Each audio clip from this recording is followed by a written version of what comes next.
shadow of a doubt. There's the headshot. Needs one more.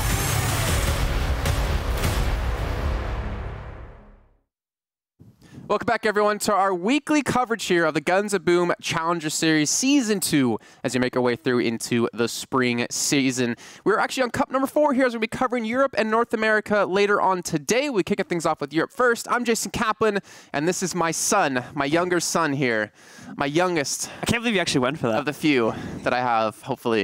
It is Blue here, once again here for another week. How you doing? How's that booster suit treating you today? I'm trying to make myself look taller. It's going pretty good. Nice little flight in from the U.S. once again, but I'm here for a few weeks now because I'm working some other stuff as well. So it's good to be back. 3 weeks straight. It's gonna be great. It's a shame that I can't be here with you the entire time. We'll be back, at my home, my own bed. Unfortunate. With my own kitchen and my own life in Germany while you're here for 3 weeks in a hotel. Sounds fun. It's a nice hotel. It is a nice hotel, actually. But of course, today we're covering the European, or we're starting things off with the European region that we move into North America later on today. And speaking of Europe, we've already had quite a change-up in the usual top 4 placings that we've seen over the last 3 weeks. We'll get to that in a few seconds, because what we want to start things off with is the standings currently, where we do currently kind of lie right now within the season of where all the teams are currently placed along the meterboard. I guess technically, like meter, because like as tall as you are, and I'm like 2 meters. Good set. We've got Lazarus currently in first place with 250 points, with forZe hot on their heels at 200. But we did see a new team sneak in at 5th place here as they're able to make it through into the finals last week. Yeah, that was Elements Pro Gaming, who had quite the surprising run, being able to make it all the way to the finals. Unfortunately, Verkauker, they couldn't actually take the win in the finals, but still made a few maps close there and definitely put up a close competition against, if I remember correctly, it was Lazarus in the finals for last week as well, and played pretty well against them. Unfortunately, though, for both of our top 2 teams, it seems so far in this week's bracket, neither of them have been able to perform. I gotta spoil it, Blue. I was getting there. I figured we were going to lead into that after this. I was going to be like, because we've been saying, just a natural time and segue. Again, if you look at the difference between first and second and third, you got 50 points. I'll do the math for you. Don't worry. You don't have to think too hard at home. Between first and second, and 75 between second and third.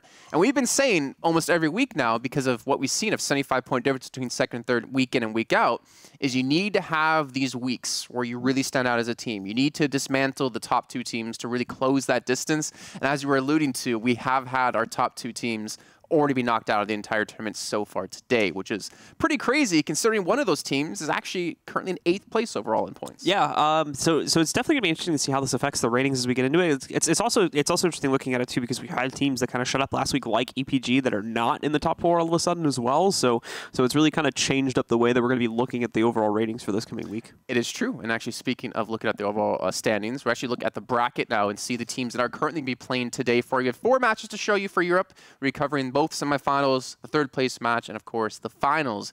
But one of the teams we did have breakthrough, Knights, actually. Knights of Honor, I believe, going to be breaking through into the top 4 the first time this season, and they'll be playing against Unbreakables. So we've had already some kind of newer teams make it through. Unbreakables been there for the last few times in Cup.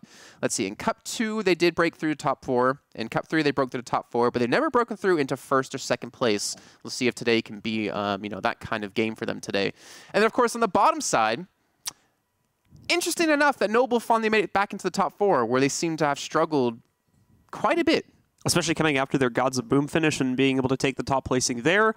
We thought we were going to do really well in the online season. We talked about this last week too. It was a little bit surprising how they'd kind of fallen off, and we were kind of trying to figure out the reason for why that was. But it seems they're bouncing back a little bit. We'll have to see if they can push it all the way this week to the grand finals. And for Noble, I mean, they've been very vocal. At least Nokia, a very vocal guy, as we've learned at the Gods of Boom event. Yeah. He's been saying that they're not really focused on these kind of like weeklies right now. They're kind of focused on the Gods of Boom event coming up later on this year, which I think is kind of a cool kind of idea, that they're just focused on that event. But at the same time, it's kind of sad to me at the same kind of point, because you could be going to Brazil, you could be going to Sao Paulo, you could be having Brazilian barbecue in Brazil, you could be shaking the hands of my son here to my left-hand side, on your right-hand side of the screen. You could be enjoying all that Brazil has to offer, and yet it seems they're kind of really focused on that event. I mean, there's a lot of money to win there, and there's a lot of good competition you could learn from. You get to travel the world that a lot of people don't get to do these days, or in general.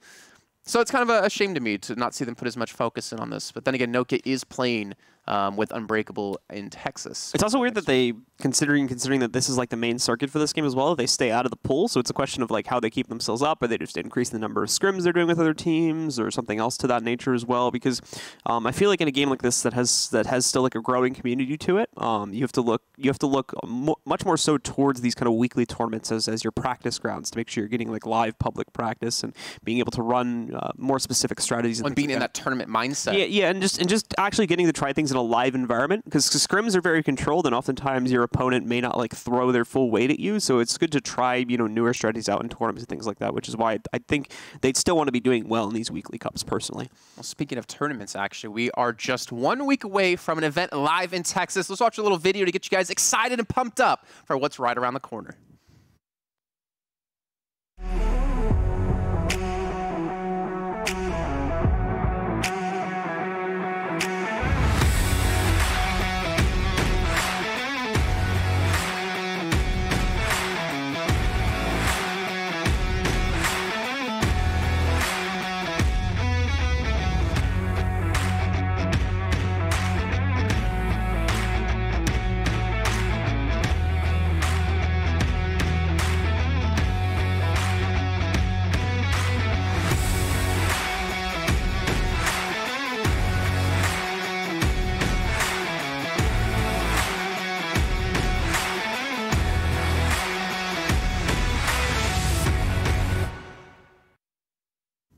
And of course, you saw there live in Dallas, Texas. There are still tickets available if you do want to check those out. Head over to the ESL Gaming website, and you can find them over in the Guns Boom section. You can maybe, if you're in the area or near the area, come and actually watch the event live, and there'll be some good things there for you to participate in as well. Maybe some goodies on top of things, maybe some sweet little codes to use in-game for some currency to unlock some fantastic things.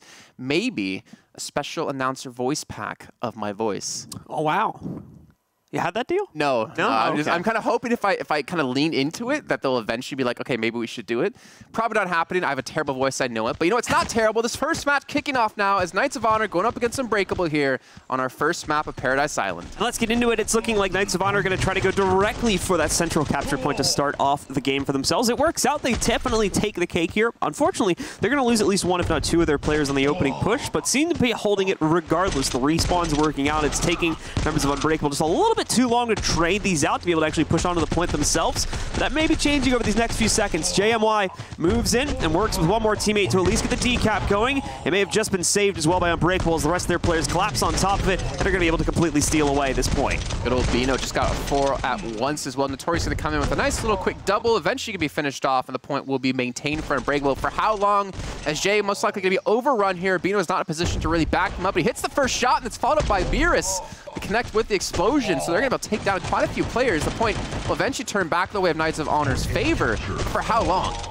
Pretty seesaw-y game so far, with the point just going back and forth between both teams. Not only that, but the kills are being kept up by both sides equally enough to make this still a pretty close game. That's changed, though. Team Dobar picking up their most recent frags puts them ahead by a pretty large margin. It seems Unbreakable have just been stopped outright all of a sudden here. Jiren going to try to bring it back with a flank through the porch. He'll move on to the point with Bino. Bino will pick up a double kill, and it's looking like Notorious is going to be able to get one there as well. Double elimination going in for him. Triple, in fact, before Lord Beerus finally is able to take him out. But still, the advantage is very clear for Knights of Honor at this point. They pushed ahead by over 100 points over on Unbreakable and have just recently gotten the cap back in their favor. Yeah, the damage was done. The Notorious almost got 2 4-at-onces in this match. You can see T-Mac able to push off and take down Jiren, but Jay able to hold down the fort, hold down the point for a little bit of time for the reinforcements to get there. But you can see it's just a constant battle. Both teams flooded in players nonstop. It looks like eventually it will go Unbreakable's way as the point will be captured. And now they get to play the point game here. They're down by about 120. They have a lot of points to make up for here, but they have every opportunity to do it, except look at this. Flanking it from the back, Johnny could be able to potentially get some decent damage in, and T-Mac gets himself a nice little crisp double. Notorious helping out with that as well to control the situation and cap back here for the Knights of Honor. They're going to be able to accomplish that. Jiren just moving in rather quickly, trying to chuck in a grenade as he attempts to work with Barracuda to move in there, but won't be working out too well. In the meanwhile, Johnny getting a little bit too close for comfort there against Bino. Beats him out in the knife fight, and we'll come out on top of that one as the rest of the team pushes back in. Knights of Honor's got the recap on the hill. However, it's going to get stolen away pretty much immediately by Unbreakable. Won't matter much, though. They still have nearly a 200-point lead over the Knights of Honor, or over Unbreakable, excuse me. That would be interesting if they had a lead over themselves, but I don't think that's possible just yet. Let's see. Johnny's having a rough game, only 3 kills, but he does have 10 assists, so he's really putting in the work to help his teammates really excel. T-Mac gets himself another double here, which is exactly what they need to be able to maintain control of this point. Gets a triple elimination. T-Mac, they should call him T-Mac and Cheese, because that was creamy. And indeed, it's going to help his team out for sure. Unfortunately, it seems as though the Knights of Honor will continue to push themselves forward just a few more points away from being able to actually take this game. And Unbreakable need to be nearly flawless at this point. They open things up with some good amount of damage, and the T-Mac is going to be able to heal that back. A 3-man push will pretty much wipe Jay out of the map pretty quickly. However, Bino has got the sniper to trade back in his own regard. He's already picked up a double elimination. T-Mac can't seem to take him down either, so he has to push, just rush onto the point. Seems like he'll just barely come out on top of the fight. Hides behind the central post here just to make sure that he can get the decap confirmed. But Jay will move in to trade him down. And on that note, with the Knights of Honor getting the recap, they're going to push over to 1,000 and close out map number 1 of the series. 16 kills for T-Mac. Jeez. Notorious had two 4-at-onces as well. No, he had a 4-at-once and a triple. So he had 7 of his, was it like 8 eliminations or 10 eliminations just like in the first half of that game? But T-Mac was 16, putting him some serious work. Maybe that's why we saw, was it Johnny having like 10 assists, only 3 kills, because he was doing a lot of damage to allow T-Mac to get in positions to finish off these kills and really lock down that control. But I have to say, that was definitely an unexpected result, considering Knights of Honor currently in 8th place, Unbreakable currently in 4th, and Unbreakable being one of those teams to go to Texas next week. Never would have expected them to come out swinging like that. No, definitely some great stuff coming out from the Knights of Honor there. Really good strategy as well to shut down Unbreakable. I was talking about in the middle of the match about how it was very back and forth for a while. No one really able to take a clean lead. We got up to like 400 or 500 points, and there was no clear leader yet. But then all of a sudden, Knights of Honor were really able to shut down Unbreakable, cut off a few kind of key respawning players that would try to push their way back into a fight and really mess up the chain of command when it came to Unbreakable, just trying to keep the pressure on that midpoint, and then really were able to take control from that point forward, because Knights of Honor picked up a solid like 200 to 300 points from that point forward before we even saw the response commit from Unbreakable. And you saw it was about a 20-point difference between the two players there, of Bino and T-Mac, and that just kind of shows that the kills he did get for T-Mac, I don't think he was doing that much damage, to be honest. I think it was just kind of cleaning up the eliminations that his teammates were setting up for him. You know, set up the shot and he was just slamming it down. But he wasn't really able to like capitalize off a ton of points. And I think that just kind of shows Bino was more focused on the objective play, playing together, shutting down some big kill streaks, and then eventually trying to claw their way back in. But falling by 140 points practically, kind of unexpected. But that's the great thing about Europe. Honestly, anyone seems to win at any given day. Yeah, Lazarus, yeah, forZe seems to be the 2 at the top, but everyone else just seems to be able to beat each other. It's just so weird, because those two teams have already been knocked out in this week. Yeah. Very surprising indeed. In terms of the weapons there, it's looking like, again, everything remaining pretty much standard to the meta in terms of what we come to expect from our player bases. Sniping, a little bit more prominent in this matchup compared to some of the others. We saw still quite a few scouts, but we have at least 1 sniper coming in for the Knights, and their opponents bringing, it looks like 2 dedicated snipers to the table for the matches. And we'll see if that remains the same, as we are going pretty quickly into our second map, folks. Let's dive directly into it and see if we'll have ourselves a 2-0 and a bit of an upset in the favor of the Knights of Honor, or if Unbreakable can battle it back, sending us to a 3rd and final map.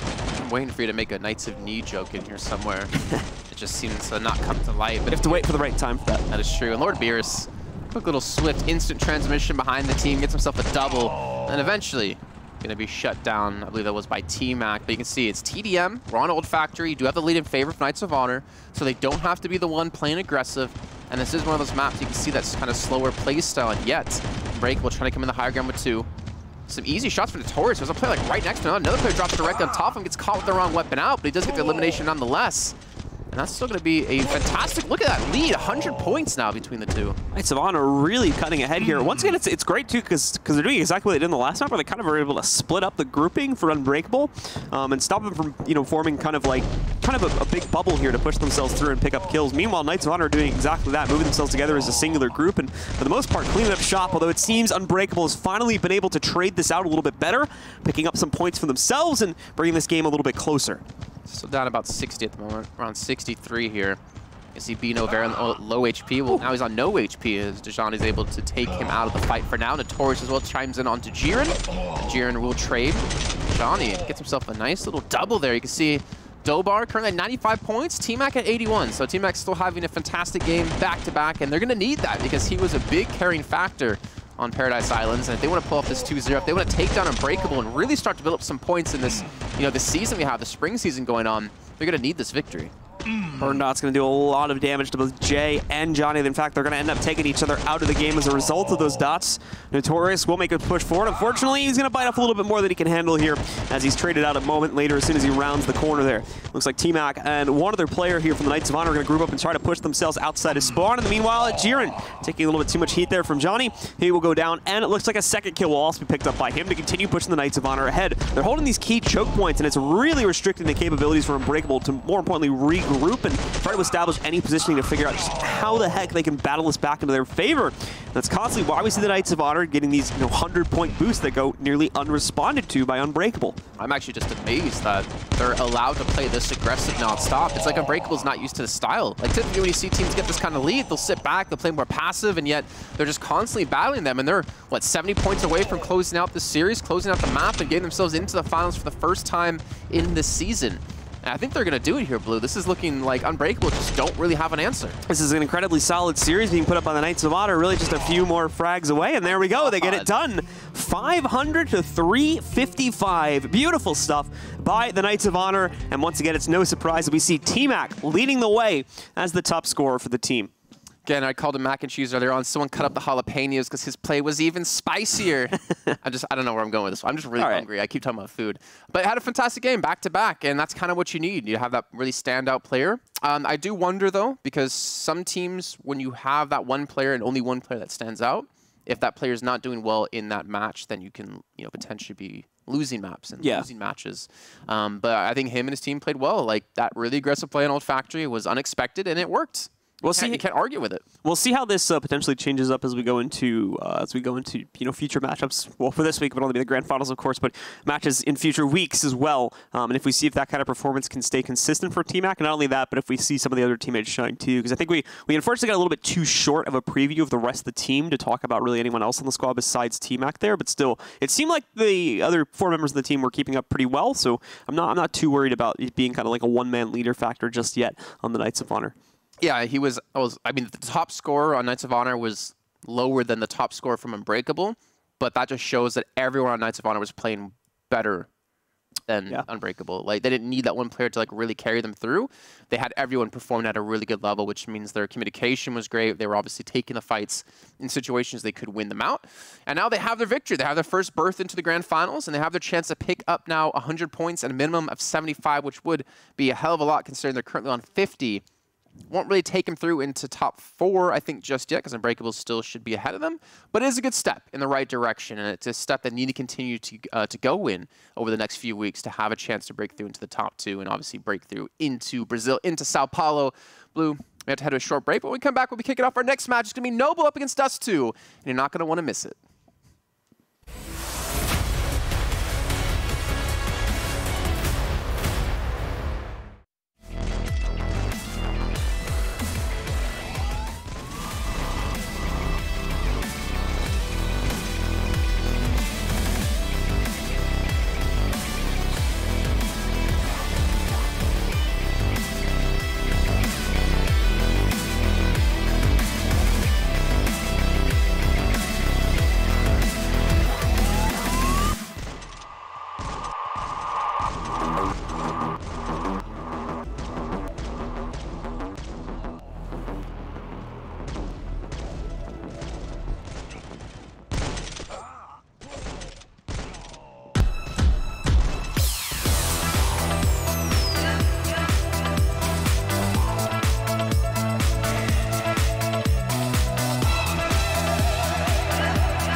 Welcome back, everyone, to Season 2 of the Guns of Boom Challenger Series. We're into the spring season, and we're into our second semifinal of today. I'm Jason. He's Blue. He's grown over the course of our break. I'm very proud of him as we snagged a couple of extra boxes under his seat. I think it's the angle of this camera, to be honest with you. It's really not. Okay, you know what? After this break, we'll change seats. If we go to the other shot, I'm pretty sure I'm like... What other shot? Just shorter. The other shot. There's no other shot. There's the close-up shot. There is no close-up shot. Yes, there is. Is this the only shot I'm pretty sure there's the only shot there's we another have. shot. There's a closer one, I think. Yeah, Oh, see? See, look, now I'm shorter. Okay, but then go the other shot. Oh, that's perfect. And I'm still tall, so it's not the shot. You're just short. Thank you. Thank you. I'm average height. He's average height. He's average height, so I'm the outlier here, which he's technically right. Just a tall person. Yeah, but you know what? We're moving into our next match. It's going to be Dust2, who actually had a grand final placing in our first week here of our European series, and then they kind of fell out. They kind of weren't able to get to that position yet again. They got to third place in Cup 3 just last week, but now they have a chance to make it back through into the grand finals, as they'll be playing up... It's like kid on my words. Against No... I'm just so excited because they're up against Noble, who's like 7th place. Noble, the team who won Gods of Boom, in 7th place at 75 points. The first week, they had a really rough start. They played against Lazarus, if I'm not mistaken, and lost out in the first round. The second cup, they came back. They got 3rd place, but they got knocked out really early in Cup 3. So this is their big chance to finally get some points, and they sure as hell need it. Yeah, like they're already through into Gods of Boom, you know, the next tournament for Gods of Boom, but there's still an event in Brazil, and this is their opportunity to really start to build up some points that they 100% need. They cannot afford to be losing any of these matches anymore. Yeah, and to be fair, you were mentioning this earlier, how they were saying about how they were kind of focusing on that Gods of Boom event a little bit more. So we'll have to kind of weigh their... Well, I'm sorry to cut you off. It's that, and then you have Nokia, who's going to be playing for Unbreakable in Texas. So how much has he been playing with this team versus how much has he been playing with Unbreakable? That's a very good point. So we're going to have to see if that's impacted Noble's performance overall. It seems like, however, for this week, they've been doing perfectly fine, already taking down a few other prominent teams here and making their way to this point in the bracket. So if they can take down Dust2, they'll be able to pave a path forward into those grand finals, where again, they'll have the advantage when it comes to the reputational position of it anyway. They'll be going up. I mean, to be fair, actually, it's only going to be a team that's 1 place behind them. This is the 8th place team, I think, that's made it to the grand finals now. So maybe that'll be a little bit closer than we're expecting. And overall, considering that Noble, as in the past few weeks, failed to perform in a lot of these online cups, that could leave us open for a new winner finally, as Lazarus has obviously been dethroned quite early on in the tournament today. And then forZe, the currently #2 team, lost to Noble. So you have the 2 teams potentially if Noble does win. You have the top 2 teams who got knocked out by these new 2 teams who might meet in the finals. That was really way more complicated than I actually thought it would be to explain. Storyline right there, folks. Yeah, it is a storyline. You know what? We're all about those storylines here. And we're all about actually watching some more games. I think we're about to get ready and hopping into our next match in just a few moments. But I'm curious, like you said, you know, how much has Noble been practicing together? How much have they really been hammering things out? Yeah, it's great. They're already through into the Gods of Boom event, the next one, since they won the last one here in Katowice. But I mean, I don't know. I want to see teams who like win these events like do it consistently. You know, I want to see like these teams like I want to see like I'll be able to say hands down, yes, Noble, best team in the world or best team in Europe, and yet they've not really been able to do that over the course of this season. Even last season when they didn't make it through into the top 2 either to go to Texas, like yeah, you won Gods of Boom, yeah, you beat was it Lazarus there. But you haven't been able to like back that up after. You haven't really been able to show you deserve that victory just yet. No, yeah, have not. So this is hopefully going to be their chance to do so and show what they have. Or if the talk of them saving strats, well, actually, they actually haven't said that specifically, but more so saving themselves for the next Gods of Boom event has been all talk, or has it actually been part of their plan? So we'll see about that in just a few minutes as we get in-game. Apologies for the saving strats remark there. I know that's a bit of a meme in the esports community. Yeah, good $10,000 meme now. Arm Ace has nothing to do with that meme actually. That name's always just stand out to me just for the fact the first time we did cast him was Lethal and he was saying, I could see in Discord because we have like an admin PC here that we're actually watching, and he was saying like make sure to spectate me, and then he like did terrible that match. Like he didn't do great, at least in the first map, and then he went on later to like get double MVPs in the back-to-back maps. So he kind of lit himself up. Then you have Nokia on the other side, very vocal player. Very religious, I guess, is the best way to say it. That's fair. Yeah, I was trying to think of like a cooler way to say it. No, I think that's the appropriate way to say it. Yeah, he was. I mean, he had the shirt. The thing is, it took us a bit to decipher what that shirt meant, but okay, for me anyway. All right, that's fun. It's cool. But his celebrations and his excitement is something you love to see, and it's something you want to see in like any esport you ever watch. You want to see those players that just get super excited when they get victories, that are always like riled up and have the energy. So for their sake, I hope to see him in Brazil. Yeah, I hope to see him there. Maybe he'll be that excited over some Brazilian barbecue. To be fair, the filet mignon, yes, I love the filet mignon. I would love to see that. Brazilian really barbecue, because it's in Sao Paulo, right? The event. Yeah, Sao Paulo Brazilian barbecue is really good. And you know what washes down some great Brazilian barbecue? Guaraná. Yep. So, I don't know if most of you probably out there won't know what that drink is, but especially because I said it with a really heavy accent. You really did. You really did. I didn't want to talk about it though. It's like from a ghost cherry, only grown in like South America. Best drink ever. Basically, really good soda that usually you can only get in Brazil, but I've seen it more and more internationally recently. Look it up. Thank God.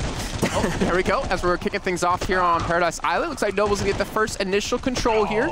Actually, those are backwards. Noble's on the red side. Dust2 is on the blue side. So Dust2 might be in the first control here. And just to say it, I should have stuck with my guns because Noble have been able to fight their way back here and get control. Yeah, they'll take it back in relatively quick fashion, too. Already shooting ahead by about 40 or so points here. But given that it's early game, this can change incredibly rapidly. It's looking like, however, Noble is still holding on the red side. We can see the players from Dust2 moving in, trying to get the recap into their favor. They do it. They'll lose a player along the way, as Giorgio is able to pick one off. Armaze and Doran trade a few back, though. Now they're actually doing a pretty successful job of keeping Noble off the point, as you could see right there by one of their players just getting wiped the second he stepped onto it. They have to wait a moment. Noble have to go for the regroup, but they should be good in just a second here to make their push back on. But look at the lead Dust2 have been able to get in the process because of all this delay from Noble. I like this little log haul play too. Like we saw a couple of teams last week just really start to use that to their advantage and really look to just get a lot of easy damage in that they just could not heal up in time when transitioning to the point. You see now Sergio waiting for a quick little spring onto the action in the respawns. Does get down his man, but eventually going to be finished off here from behind. Now, Noble with control, have been able to take the lead. And they're able to get some decent damage in, and it looks like they're actually be able to maintain control here. You see, I don't know, just like a madman, Gonzaldino just going on a fragging spree. Yeah. Some good stuff coming in from him, and more importantly, it's keeping Noble ahead in the game right now. They've already run the comeback from that about 100 to 200 point deficit they had behind Dust2 eSports earlier on in this game. Giorgio, in the meanwhile, nicely done. He has some support from Nokia, I believe, but he's able to push forward, picks up a second frag there as well. The double elimination against Doran. Armaze on the porch is going to try to trade this back, but again, Giorgio just running them over here for Noble. Beautifully done, and once again, consistently holding on to the point in the process. Little Papa Giorgio here. Still has a little bit of HP left. He still has some fight in. Okay. Never mind. He had it. On the next episode. Eventually gets finished off here. But so the damage has been done. Noble's been able to build a healthy lead here. They're going to lose control, yes. But they're not going to lose the lead fully, or they shouldn't be able to, as they have now a man advantage on the re-push back in. To be fair, though, the last time this happened, it took Noble a pretty long time to actually get in shape to push back onto the point, but it seems, as you were saying, it hasn't taken nearly as long this time around. They've already gotten the decap onto the midpoint and are about to take it back into their favor. They preserve their lead with this, although we can see Migs getting a tad over-aggressive there. Ends up getting taken down as a result of that. And then we can see a few more players. We've got Nokia still holding onto the point, but I think he's going to be the last bastion of defense here. We've got Migs coming off respawn. Gonzaldino as well, going to try to hold on to it. It's only going to delay the inevitable, though, as Dust2 will be taking this back into their favor more than likely. Oh, behind you. Migs behind you. So just going to drop him. Does take a lot of damage, though. Nokia's going to clean it up with another shotgun. He gets a second as well. Can he get a third? God, what is with this commentator curse in this match? Every time. Everything we say, the opposite happens. I don't know why. It's not backwards there. We just look like we're really bad at predicting here. Is basically what's happening so far. But Gonzaldino and Migs are going to be able to hold on to the midpoint. Looks like some support coming from the left side there as well. This will push them over 900. It seems like it's pretty much all but secured at this point for Noble, unless there can be a massive comeback here for the Dust2 eSports roster. But it's just taken too long to shape up. It seems only a few more frags away will set Noble up for the win. We can see them actually pretty successfully pushing onto the point and getting the decap there. The problem is, though, is that Noble's up at 976 now. So in all reality, they only need another, 2 kills or so to be able to push them ahead. And there it is. Noble get it done at 100 to 857 and take map number 1 of the series. I was going to say, you're really brave to say it looks like Noble better close this out, considering the luck we have had when commentating that just the opposite happens. I was hoping we would see the run back there out of Dust2, just to look at you and be like, We had the beginnings of it. They needed a little more of a point buffer, I feel like, though, for that to have been plausible, since you have all the methods of getting bonus points in the game, and that usually makes up for the extra, 20 or 30 points that it seems like they needed there, and ended up just ending in only that one final kill that we saw. Still a really close match, actually, considering all things. Again, considering not to. Thing is, I know we're like kind of beating a dead horse here by saying this over and over again, but Noble have won Gods of Boom. Like, they've won a big LAN event. They've won under pressure. They've been one of the best teams in Europe, and even though they might be in 7th place currently, and Dust2 currently is in 3rd place, it's not like the points really reflect the skill level of the teams at the moment. At least I'd say within the top 8, because you've had the 8th place team, Knights of Honor, take down Lazarus, which is the #1 team, etc. But you can see here the top players for both teams are mates. Again, I talked about him before we started, saying I saw him in Discord saying, make sure to spectate me. We want to watch me. Everyone wants to watch him play. Well, by everyone I mean him. But he proves it right there as he's top fragging for his team. Yeah, absolutely. And overall, still a solid performance from the majority of Noble, but it was definitely Georgia that was leading the charge for them. We saw him really getting up in the faces of quite a few players, and not only that, but able to outlast opponents, multiple opponents for a very long time. Able to, oftentimes I've noticed in these games, especially the capture point variants, it's not even really how many kills you're able to get, but more so how long you can keep yourself in a fight for. If you can waste that extra, 4 to 5 seconds out of an enemy's time pool that normally wouldn't be occurring, it's actually incredibly valuable, because in that time, more than likely, you're going to be able to get 1, if not 2 more of your teammates back onto the field from a respawn, and as a result of that, just have way more presence wherever you're going to be fighting at. And we saw Giorgio being really good at that. There was more than one occasion where we saw him being down to like 10 or 15 HP and was able to just go into a corner and outlast for that. Like I said, that like 4 or 5 seconds is all you really need to make yourself that much more viable and buy the time for your respawns to work their way to the point. Like he mentioned the 4 or 5 seconds, because in like a different esport, a different FPS game, 4 or 5 seconds is like, okay, that's not a big deal. Yeah. You look at like Onward, for instance, a VR game, 4 or 5 seconds out of like 6.5 minutes is not a big deal. That's how much the round lasts for, right? And you have like multiple rounds. This, you have like basically 5 minutes, and 4 or 5 seconds means so much more. So wasting that time can always work out in your favor and help, like you said, the respawns, people getting back to group up with you to actually take points back or deny points. I think it's a lot about wasting time and staying alive as long as you can, and also, again, having the right weapon out for the right situation. If you have your sniper out and someone rushes you close range, well, you're in a tough spot where, yeah, you might hit the first shot, you might get even a headshot off of it, but you're not going to kill him. And he's going to have the double pump to just finish you off. So it's about so many different factors, and of course the communication between the teams of being able to take these points back. And when we get into control point, if we do, at least in these best-of-3 series, I think that's where it really pushes the teams and really kind of, differentiates the good teams from the great teams. Yeah, and I think that's where we saw Giorgio shining the most, was on the shotgun play from him. It was really good at close-up. It's probably by circumstances we just didn't get him on the camera for it more often than not, but when we were seeing him frag, it was usually at very close range with the shotgun in hand, either that or a rifle. Not a whole lot of sniping coming out from him, just not a lot of long-range play in general, but that's the way the game generally plays out. So once again, guys, we're just waiting for, I think, 1 or 2 more players to get themselves readied up, and then we are going to be good to go into the second map, which will be TDM coming up here in just a few seconds here between the two teams, potentially a way for Noble to cut themselves out of the series early and end it on a quick 2-0, and an opportunity, of course, for Dust2 to battle it back, sending us to a 3rd map on capture point. Yeah, I'm just waiting for Dust2 to ready up and taking a look at if you see me looking down, I'm actually looking at the lobby and trying to see what's going on to make sure we can get these games as quickly as you want. And obviously, we still have what? We have the 3rd place match, we have the finals of this, and then we still have the North American tournament to come up as well, the North American Cup right after this. We'll finally get to see them yet again, since we unfortunately cover them once every 2 weeks. So last time we saw them was in Cup 2. So we missed Cup 1, we missed Cup 3, but we better bring you Cup 4 and see how things are going over there. And I can tell you from the prep work that I've already done, there's definitely those 2 teams that just seem to really be dominating, like we saw Lazarus do over here with forZe in Europe. But we'll get to that in a second. I think the teams are just about to ready up here.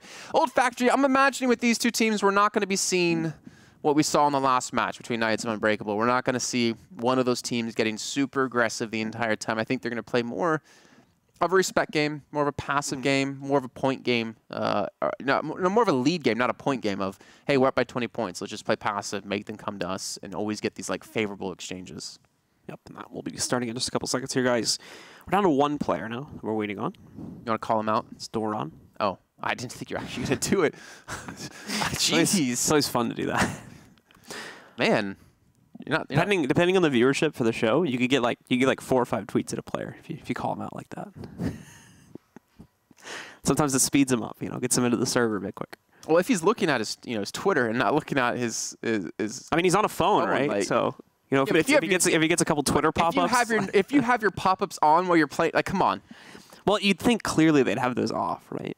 You would think so. I'm Yeah. imagining so. That's more your own mistake. That's like leaving Steam notifications on. Because now I'm tempted to just like tweet all the players during the game to see which ones I messed with. If How you ever doing? Stop moving, to like close a notification or something, then I'll know something's up. But here we go, Old Factory, our second map here. Noble currently in the lead at 1-0. We'll see if they can close out in 2 before we go into the third map here of Europe Square. That'd be like a next level tactic actually to mess up your opponent. Just have to win just spam. alt tab to Twitter real quick. If you have their WhatsApp number, let's just spam them with numbers. Actually, can you disable like calls and stuff? You can disable pop-up notifications. What about like if someone calls you? Ooh, that I don't know. So do you turn off like your mobile service network, but then if you're on Wi-Fi, you can still be called on WhatsApp? Just take the SIM out. Yeah, but Then you don't have a phone number anymore on the phone. then you don't have a phone. I can't use my phone unless I use a SIM. Yeah, Wait, well, actually, I don't know. Assumably you'd be on Wi-Fi, so you could still use like data and stuff. Okay, yeah, you're probably right. But then no one can call you because the SIM card's not in. Well, I mean, I don't have friends, so no one will call me anyway, so I don't have to worry about that. That's unfortunate. 53-15. Currently, Dust2 do have lead at the moment. The question comes down to how long he can maintain it. I think he just saw Georgia just kind of push in by himself. He did eventually lose his life, but it worked out in their favor, as they're now only 10 points behind. Georgia sitting here is going to wait for the push. Oh yeah, Nokia was complaining about some Wi-Fi things a little bit earlier on, and it seems the problems might be carrying over here into this match. It's not a good sign. Meanwhile, yeah, Nokia not looking too active at this point. He's got a great moonwalk. Hopefully we get him back in, or he manages to stabilize the connection and it reconnects itself. Otherwise, we'll see exactly how this is going to end up being played out, as we do end up with Giorgio getting sniped out. It seems like the majority of Noble is kind of sitting back in spawn right now. So I don't know if they're hoping I think they're just trying to stop the lead from growing even bigger and wait for Nokia. Hopefully. Yeah, I don't know if there's like stoppage rules for this kind of stuff. No, he's definitely. I like the emote from Migs. I've had it. They're just guarding him, I think. That's what they're doing in the corner right now. I don't know. I don't think he's coming back. I don't think he is either. So that's where I confer to. As far as I know, there is no replay rule. No? This, so Yeah, that's basically what I was wondering. So I hadn't run into the situation just yet, so a little bit unfamiliar with the procedure. Oh wait, apparently we're coming back to us. As far as I know, it's still live though. So according I think what happened a couple of weeks ago, I don't think they go for the remake. Okay, maybe so. I guess we're going for the remake. TBD. News to me. I thought it's still live, but I guess we'll see in a second. Well, obviously, guys, we're still trying to figure out what's going on here as well. So as soon as we have final confirmation, we let you know. Okay, so it's game froze, he said, and they're gonna go a restart on it. All right, so we're not. So it wasn't live. It wasn't live. Right? We are gonna go for a restart. All right. And then they just get a triple and like take the lead. Ah, no. It's funny because they're like 20. They're like 20 points fine. But assumably, Nokia is dropped from the game and doesn't have a way to reconnect. So, yeah, not much of a point continuing the play out with outnumber advantage towards their opponents. Actually, can work in your favor though, can't it? In TDM, I feel like yeah. I don't have much experience with the Guns of Boom, but like in other games where there's TDM, I've noticed that. Yeah, if you have less players and they're all like pretty good, then you can usually weigh that in your favor. Actually, wait, what? I swear, I felt like we were casting something where that actually worked in your favor. I know I've been casting something recently where like. If that happened to you, you actually have an advantage. I can't remember for life of me what game it was. I don't know. Basically, any game where respawns are enabled. Well, it's because they couldn't get... Oh, yeah, it was... yeah, I remember the game now, actually. What was it? So it was like 2v2 TDM, and if like a player disconnect on your team or something like that, and you're in the lead, it's not like they can kill you over and over again quick enough to catch up in points. So you just delay forever. So yeah, I mean, I'm not saying that's what they did. That's completely not what happened. But sometimes it actually does work in your favor to have something like that happen. But they were in the lead anyway, so it's not like they could have ever played that situation. But we should be able to lobby up in a second. Should be back and ready to go in just a few moments here. Yeah, and obviously wouldn't expect that from Pro Play at all. So yeah, definitely. From us, totally. But from Pro Play, no. We're not under signed contracts. So for playing anyway. Okay, all right. I mean, we're kind of under signed contracts, so we're not allowed to play. Yeah, that's what I meant. Because if we did, we probably we're not under contracts for players. We're under contracts. Yeah, we would probably win though. I mean, we're pretty good. We got this. Yeah, we're multi-game talents. You, me, Lethal. Who would be our fourth? Would it be Jackie? I think it'd be Jackie. Yeah. Do we really want Jackie? What about Matt Andrews? gonna have to go with Jackie personally. That's because you're. I don't know. Is he does have a lot of experience in FPS. Yeah. Not mobile FPS though. That's a different arena, you know. But he gets the mindset of how to play it. Touch screen, it's all different. You gotta like twiddle your thumbs and stuff. It's a weird flex about you having. They didn't even see what it was. That could have been a book as far as anyone knows. You just called them out. They can see the pen. Okay. There's like anyone could see what that was just from that like quick little blimp I did right there. You know, there's someone out there that's like, yep, I know the exact model. you know, there's someone now that I like left it up there for a second, yeah, they're gonna like go back, like pause the video, like, zoom in, and all that, you know. Okay, so I think there is a chance we might need to head to a break here. I think we're having a couple of issues with the teams at the moment, so that's something that we're gonna be going to. Obviously, we do want to get this match started as soon as we possibly can, but obviously, when the teams still haven't gone back in the lobby just yet, there's not much we can do about it except sit here and talk about how he's flaunting that he has a nice little new tablet. I've had it for a few months, so it's not new. it makes him. You know, I go the old school route with my nice little handy dandy notebook, like in Blue's Clues. Oh, there's nothing wrong with that. You know, I actually keep all my notebooks that I have. Very nice. From do you? How many do you have now? I think I have like 5, 5 or 6. I don't know. And I was expecting like, more, to be honest. Well, I have like like a Google Drive, like documents as well that I keep like all stored together, so I like can look. Actually, maybe you are starting. Hold on, sorry. It looks like we might be loading in. Okay, we have loaded in, so we don't need to head to the break. As far as I can tell, it looks like all the teams are about to get ready, so we do apologize for potentially throwing to that. And we're live, folks. All right, let's do this. Nokia's back. He's not moonwalking yet. But it seems as though Dust 2 is a little bit...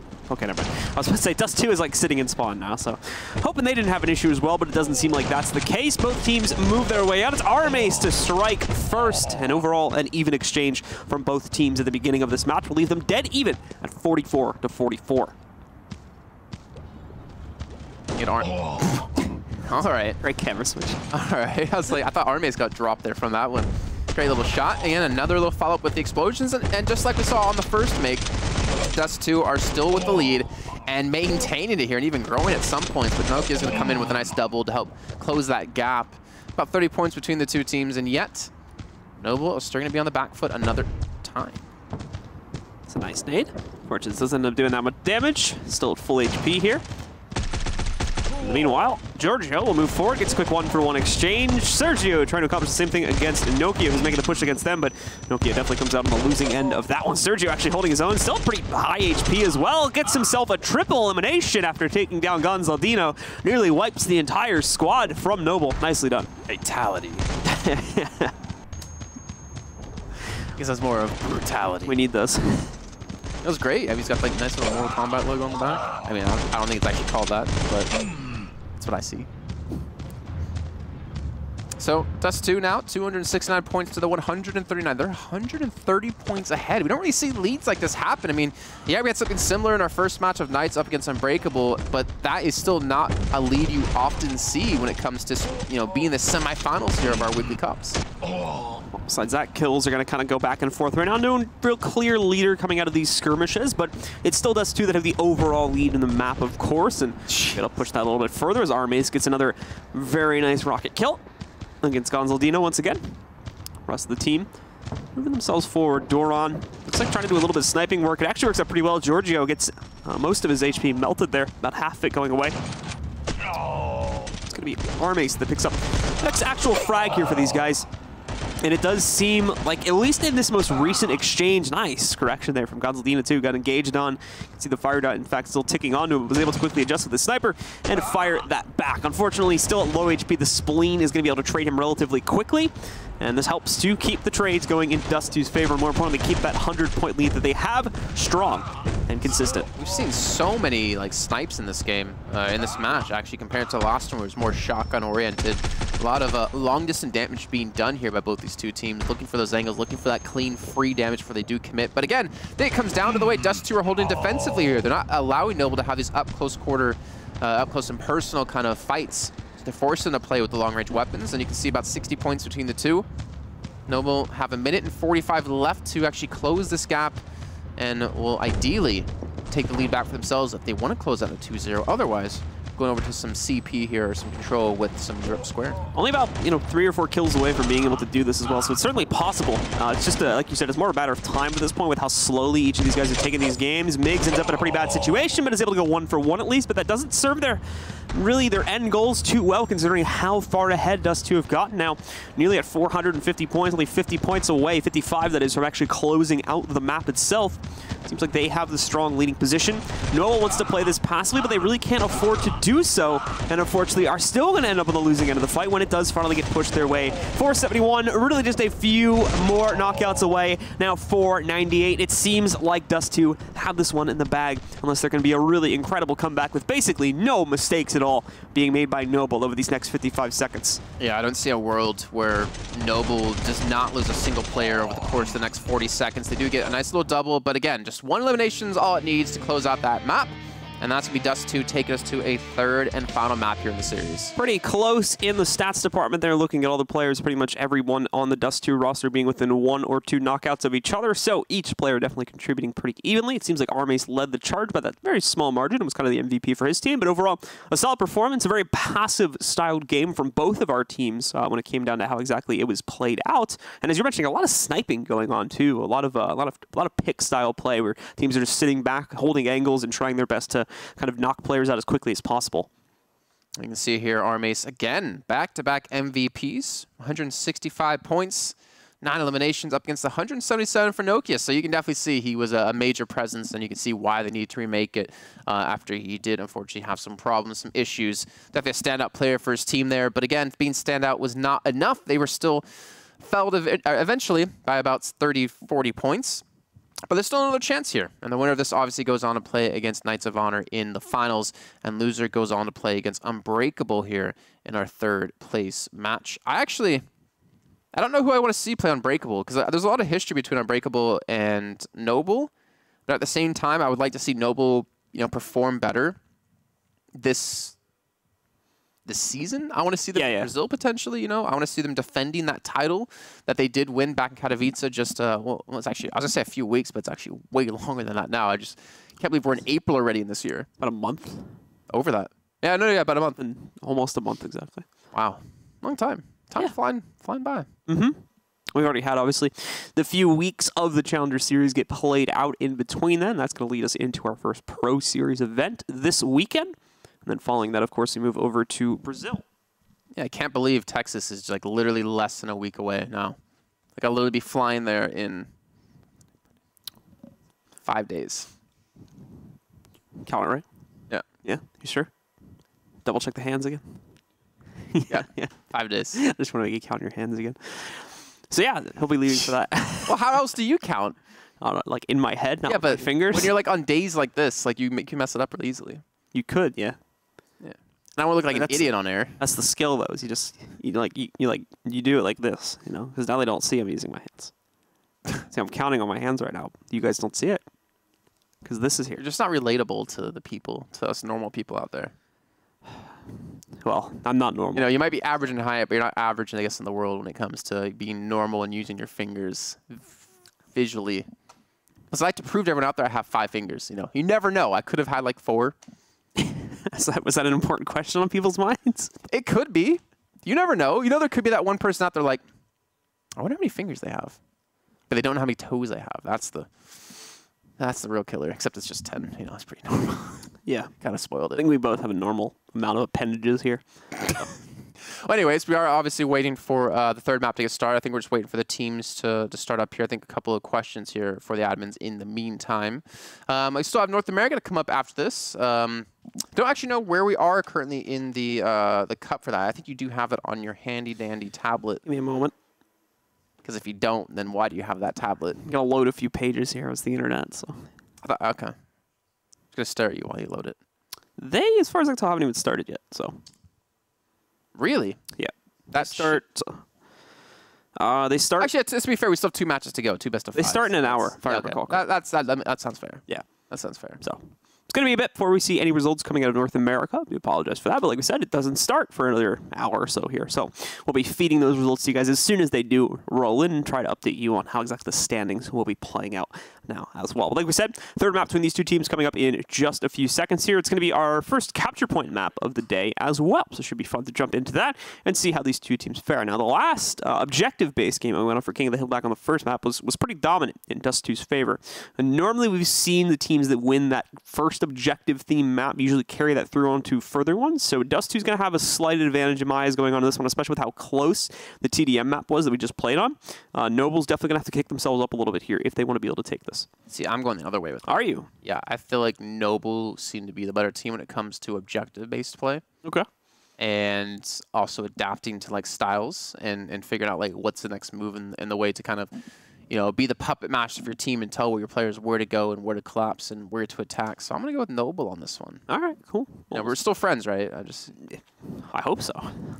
Do you though? It's sad if we broke up over that. It could happen. You never know. I think we're going to be heading to a short break here. I think a couple of issues are happening yet again. Some teams are trying to sort some things out. So once I get the confirmation, we'll be heading to that. But I guess in the meantime, we're going to try to see if we can get them ready to go and get things underway. Yeah, you're going to definitely see some people having some problems really quickly. So I think there are a couple of restarts coming through. some good sportsmanship between the teams, I think is what we need to say. It's always fun to see that in these games that are still kind of having games that are like newer and sort of have these growing communities. Still, you still have that nice little tight knit feeling between all the teams. Everybody's still buddies, and generally is. I wish we were like that. We're pretty buddies. Yeah, it's pretty close with each other. Yeah, I wish we had good sportsmanship between us. It's really cutthroat in the caster world. Yeah, everyone's just. I don't know. I don't know where I was going. Don't worry, you don't have to go anywhere with that one, Blue, because where we're going to go is to a break. When we come back, we'll be kicking off our third map here between Dust 2 and Noble.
Welcome back, everyone. And one thing that I can assure you right now is that the match is ready to go. God, I hope I did not just commentator curse that one.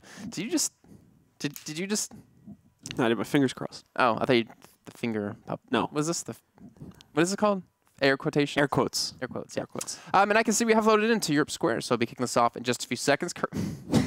Sorry. Did you like that? Yes, I loved it. Really 3 off, didn't it? Well, we're kicking things off now as we're tied up 1 apiece here between these two teams. Winner goes on to play against Knights of Honor. Loser goes on to play against Unbreakable in the 3rd place match. And already off the bat, you can see Noble have a fantastic lead of what was close to 100 points.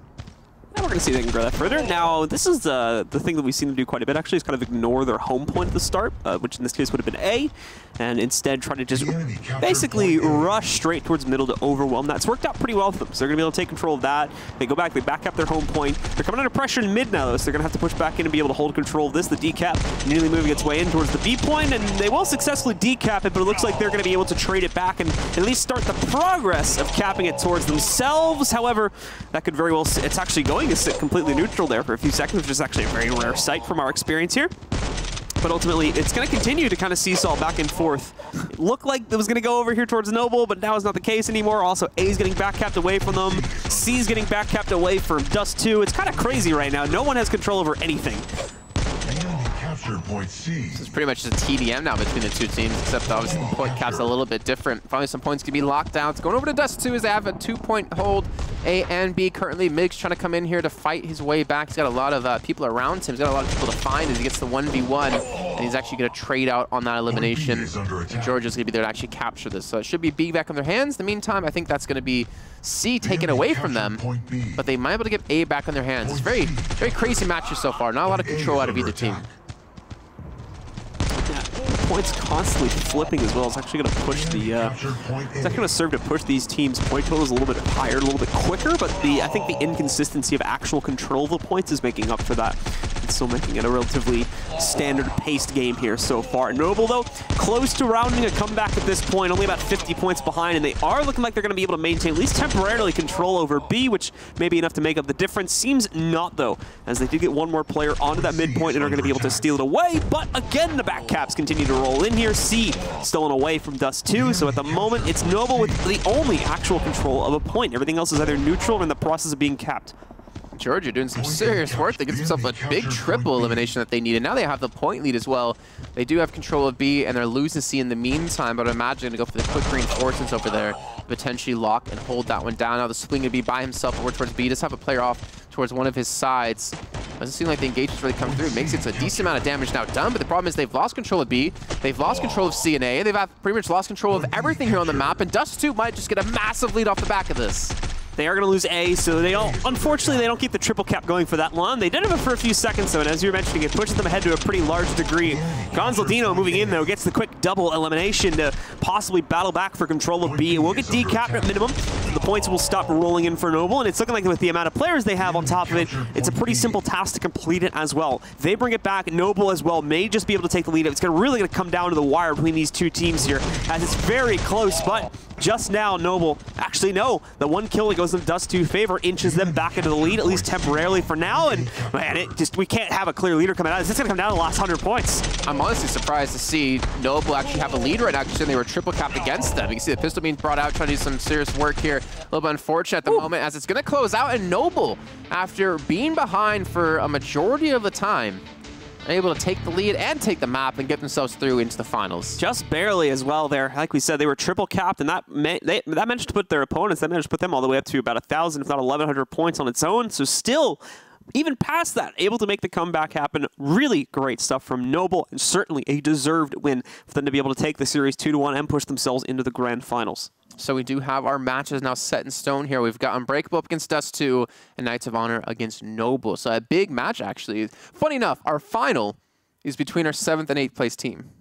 Yeah, a little bit weird for the overall rankings for the season, but great for those two teams. This is probably going to give them a pretty significant boost, probably to like at least the top 5, I would guess, right? Ideally should. And our 3rd place match between our 3rd and 4th place team. Something's a little bit backwards. Yeah. It makes sense when you... Well, no, it doesn't make sense. So I'm just going to abandon that point once again. No, I want to hear you flush it out. No. I really want to dive into the depths of this point you're trying to make. I'm far too jet lagged to be able to do comprehensive thinking and figure the rest of that out. I'll give you that one. Yeah. It's gonna make no sense when I finish it off. And we can see once again the loadouts once more remaining pretty standard. Seems like Noble a little bit more independent, I guess is a word to use when we're talking about their machine gun selections compared to that of Dust 2. We really like to focus on is Assault's generally the same thing across all players for the most part.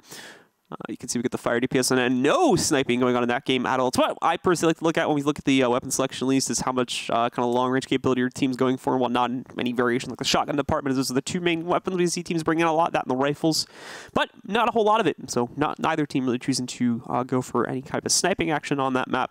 As I imagine it makes sense considering how mobile of a map it is, how much backcapping is going on, a lot of flank opportunities, probably just not as much rushing towards B constantly. Yeah. Probably just not as much use for sniping capabilities in that one, so everybody goes for the scout just for the movement boost that it provides.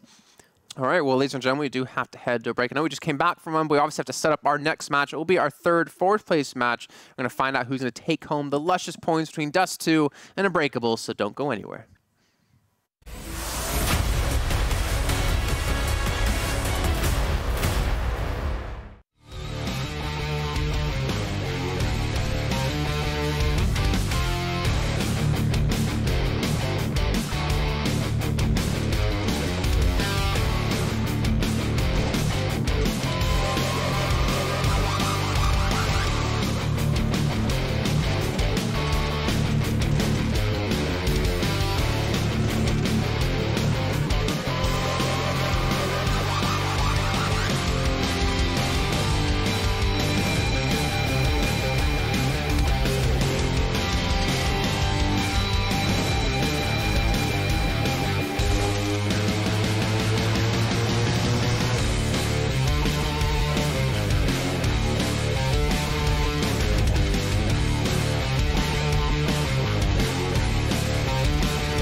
Welcome back, everyone. As we make our way through into our third, fourth place match, we'll actually make our way through into some best of fives as well here for Season 2 of the Guns of Boom Challenger Series. We're into the spring season. I'm Jason Kaplan. The man to my left, your right, is Blue. Wearing a blue shirt, funny enough. I always wear blue shirts. How did you get the alias Blue? It's a very uninteresting story. Played a lot of MMOs as a teenager. Hit a randomizer, like a name randomizer when I was making a character. One of the characters had blue in the name. I deleted everything except blue, and then I was like, nah, get it out of here. That's it. That's how it started. You're right. It was very yeah. See, I mean, I warned you, so you should have stopped me. So do you want, I can explain how I got my alias. Well, I mean, so it all started back in what was it 1988? Okay. Back in in 87 technically. No, I guess 88. Yeah. Originally I was gonna be called Kevin.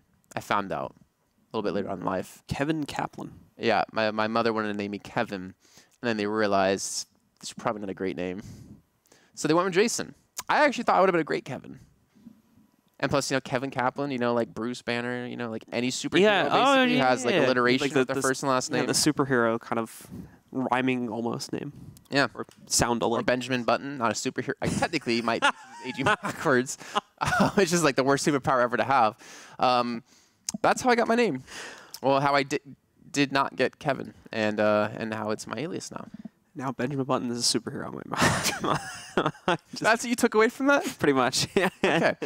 We should get underway with our match in just a few seconds here. We do have Unbreakable against Dust 2. Our map order is going to be Farming Complex, Military Warehouse, Wild West Saloon, Skyscrapers, and Atrium.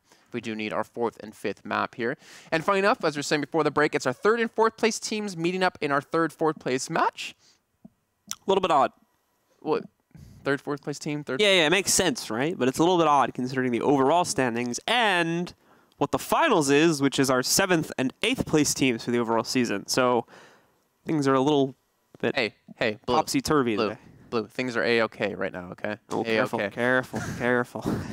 So we are waiting on just one player here at Dust 2 to ready up here. We get to see Unbreakable again. One of the teams representing Europe at our event coming up in Texas. Remember, you guys can still buy tickets, I believe, over on the ESL Gaming website. Just head over and navigate to the Guns of Boom section. Potentially buy up some tickets there. And actually come down to the venue. Maybe there's some free stuff there. Maybe get to meet some cool people, meet your favorite players as well. Maybe some chance to have like an open area. I don't actually know the full layout of all the activities going on, but it should be a great time.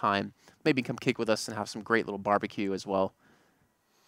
That's what I'm going to miss, Texas barbecue. Yeah, you are going to miss some good old barbecue. I'll send you pictures, don't worry. Don't send me pictures. I'm going to send you many, many pictures. At least if you send me pictures of when I would more than likely be eating, so it's like fair, You don't want to like... So, how do I send you pictures of what you would be eating? Just like check beforehand. Like, can I send you a picture? No, I'm not going to. Hey, Blue, can I send you a picture of the delicious food that I'm eating here in Texas? It's not safe for my stomach or my food tendencies or whatever. You've got a new company here in Poland that will serve you well during your 3-week stay here. Yeah. Yeah. So yeah, we are waiting for I think Arm Ace now, just to ready up here. We should be kicking things off, and I'm curious to see how this one goes actually, because I don't think these two teams have met before. No, I just take that back. These two teams have not met before. They have met before. Thing is, I'm looking at the standings, I'm like, oh, they met. And I'm like, oh, wait, that's not the right one. I look at the cups, and then they met in Cup 3. They actually met last week. And Dust 2 did win. Okay. So they've met, and there's maybe some chance for revenge here to kind of avenge themselves from last week here, as Unbreakable did unfortunately fall to them. But these two teams have been making their way up into the standings. The problem is, again, without like a first, second place finish, they're not getting a lot of points to really close the gap. But luckily for them, because of Lazarus and forZe losing so early on in the tournament, they're not going to get that many points. So the gap will close. Yeah. It should ideally close here, especially with Dust 2, who can get, I believe, 50 points off of a third place finish, and they'll actually close that gap from 75, I think, down to like 50 or maybe down to like 25. Now, like we said before, folks, it's top 2, correct? That qualify? Yeah, so top 2 that'll be making their way forward. Obviously, the Dallas qualification is already done and over with. A little bit late for teams to be working their way into that, as it's next weekend. So they are now trying to qualify for the Brazil event, which is coming up in just a few weeks' time as well. And that's what they are currently playing for. Like we said, top 2 is what they need to be in order to qualify in that respective region. So you thought about changing your alias? Me? The few times I've never like given it like serious thought though. Like there's like been other aliases that I've used on like different programs. Give me a name. What's up? Give me one of those names. The only one that I've ever given serious thought to changing to is Mr. Man. But I obviously decided against that. So yeah, thank you. Yeah. Jesus. I haven't ever found another one that I was like, I want to change my name to this. My own line. You could be Mr. Sun. Stop. All right, so kicking things off here on our first map of Farming Complex as we're heading into Control. See Dust 2 on the blue-hand side, Unbreakable on the red. Dust 2 already have initial start. Already is having a little bit of struggles, it seems, so far. So a little bit of a disadvantage here so far for Dust 2. But just to say that Armace gets himself, I believe that was a double, if I'm not mistaken. And things will be tied up here pretty much between the two teams. Yep. So generally the way we see these capture point games start off is quite a bit of chaos between the opposing sides here as they kind of vie for a solid amount of control. That plays into the very fast-paced nature of Guns of Boom 2. So it'll take us a few seconds before we have a clear leader, but at the moment it's looking like that might be Unbreakable. Just pushing back to get the mid-cap into their favor. Nice headshots coming out from Doran here. Unfortunately, it's not enough to keep him alive. Bina will eventually trade him. And with that, it's looking like the Caps are going to continue to spiral out of control here. A few players from Unbreakable actually leaving B, which means it's going to get immediately recapped into their favor. At least it would seem that way, where the entire squad from Unbreakable rolls back onto it to recap into their favor. And then the entire process, they're still holding C on the other side of the map too. So this is really good control being exercised by Unbreakable right now, denying Dust 2 pretty much every single point they could possibly try to get, unless they're getting them through kills. That's a big lead being built up here. We're almost at the 200, 300 point mark. We have past the 200 as we're going to start to make our way towards 3 as Unbreakable just seemed to continue this train that's been going on here on our first map of the series. Maybe they were not happy not getting into the second place match, the grand finals, as they're looking to take and lock down this 3rd place, whereas they previously lost to Dust 2 just last week. Unbreakable continuing to push their lead forward. Pretty consistent 200 to 300 points in going into their favor now. As long as they can maintain kind of the chaos at middle and prevent Dust 2 from full capping that, they've got them locked into pretty much a complete rotation here. And now we're even going to be able to probably full cap back B into their favor. It's looking like it. They may come under pressure for it again. It's a bit strange, to be honest, that we haven't seen Dust 2 try to throw pressure at one of these other points. It seems like they've just been constantly just basically throwing themselves at B and not having much of a will for another point. That's finally changed. They finally realized that potential mistake and are going for a back cap on C. Yeah, but I think they might have realized it too late. Only 200 points to go here for Unbreakable to lock down this first map. I guess they will not have the 2-point go. They might be able to get it back here towards B. As you can see, Jay comes in with a nice little double. Bino as well gets himself eliminations. Armace by himself to try to stall this B capture as eventually will be turned and eventually could be capped back. As you can see, Jiren going to be running straight towards the other point in the meantime. And actually, they both left B. They both left B completely open. They could have been essentially taken that, but they cannot allow C to be taken. They cannot allow any more points to go Unbreakable's way. But let's be honest, the points are a little bit too high for them. And all they needed were the eliminations to close it out. And Jay finishing at 13 himself. Beerus at 3, and yet he was 2nd on points. And honestly, this looks like Beerus was having his kill stolen by Jay with the way the assists work out. It was like still secured. All right. It was like 13 and 2 for Jay on the kill and assist meter, and then meanwhile for Beerus it was like 2 and 14 or something like that. So a little bit lopsided in that respect, but interesting. But as you mentioned, it's a kill secure. It's a team game after all, and ultimately Jay will still take the lead in point total for his team. Not too far behind though is Doran from the other side with 11 eliminations in his favor, and actually only 2 overall points behind the best score from Unbreakable, that being Jay. Yeah, Doran having a pretty good game there. Kind of unfortunate that they weren't able to really lock down those points, considering they like you were saying, like they were not really back capping. They kind of didn't change things up, when they needed to in that match, and it eventually did cost them quite a bit of time and quite a bit of points. But we'll see as we do make our way through into the second map. It's going to be a military warehouse going to some TDM. And with the way Unbreakable are playing, I don't know if Dust 2 can really kind of combat the pressure we did see come out of them. I mean, they right out of the beginning, yeah, there's some confusion and a lot of eliminations back and forth, but they seem to be better when it came to the raw fragging power. Yeah, so we'll be seeing how that plays out. Once again, capture points generally lean away from the sniper style of play, so we see a lot of scouts coming in just because the movement boost is a little bit more important than the sniping capability. Doran being the one-man exception to that, bringing an actual sniper, which he probably was able to use a few times over the course of the match, just not enough to make the impact of a difference, and everyone pretty much stick with the same shotguns for the most part there too. Beerus being the only exception of the Porcupine, because I think he plays a little bit more of an aggressive position, kind of front and forward, and since that adds a fire dot when you hit shots on it, it's a little bit better for his purposes. If he's able to at least do damage to a player before getting traded out, there's a chance the dot will sustain and still take the player down from the grave. Yep, so we're obviously going to be moving into the next map in just a few seconds. So Unbreakable off to a strong start. It's a best of 5, so yeah, with Dust2 missing out on that first map, it's not that big of a deal. They just have to kind of come together and not let things slip away as we progress further in through the rest of the series. And we still have another match to come up after this for the European side of today's show. Knights up against Noble, who have been able to finally get a final berth for the first time in this season. I mean, Cup 1, they got knocked out right away in the very first round. Cup 2, they struggled as they only made it to 3rd, 4th place. Cup 3, non-existent yet again, unfortunately. This is their chance, to really close the distance.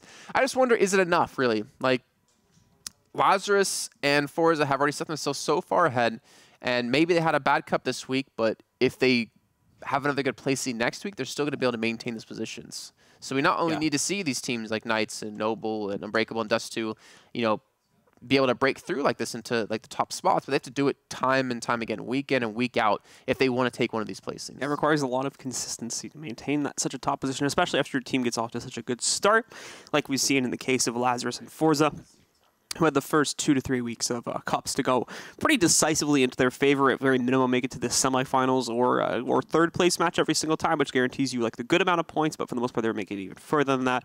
So they got a really good boost, and now it's a little bit more difficult to breach into the top 2 for any other team just because of the consistency from those teams. However, like you mentioned, with both those teams dropping out relatively early in either the quarter or previous than that portion of today's cup, it's kind of opened up the floodgates a little bit since they're not going to be taking home much points at all. Well, you look at Unbreakable in the end of the winter series, the winter season, and they were like they were at like 295 points or something ridiculous, right? And they did not do well. They got knocked out in like the quarters of the final cup, the final week 8 cup. And yet they still qualified through because they're that far ahead of everyone else. They qualified through in 2nd place, but they were still 10 points ahead of the team who's in 3rd place. And that's with them getting basically no points. But ladies and gentlemen, we do have to head to a break while we do sort some things out here with the teams. We'll be heading right back into this match, though, and we get underway with our 3rd, 4th place match if we're moving into the grand finals. We'll see you soon.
I'm sorry. I have to apologize right off the bat.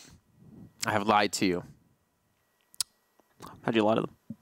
Well, I said when we come back, we'll be getting back into our third, fourth place match. Still hasn't been sorted yet. Still don't know what's going on with that. So we're still trying to wait for the admin's decision of what direction we'll go and obviously what will happen. Because I think, if I'm not mistaken, Dust 2 want a remake of that first map. Yeah, well, I think we should hold off on giving any details, just so we like have the full story once it's.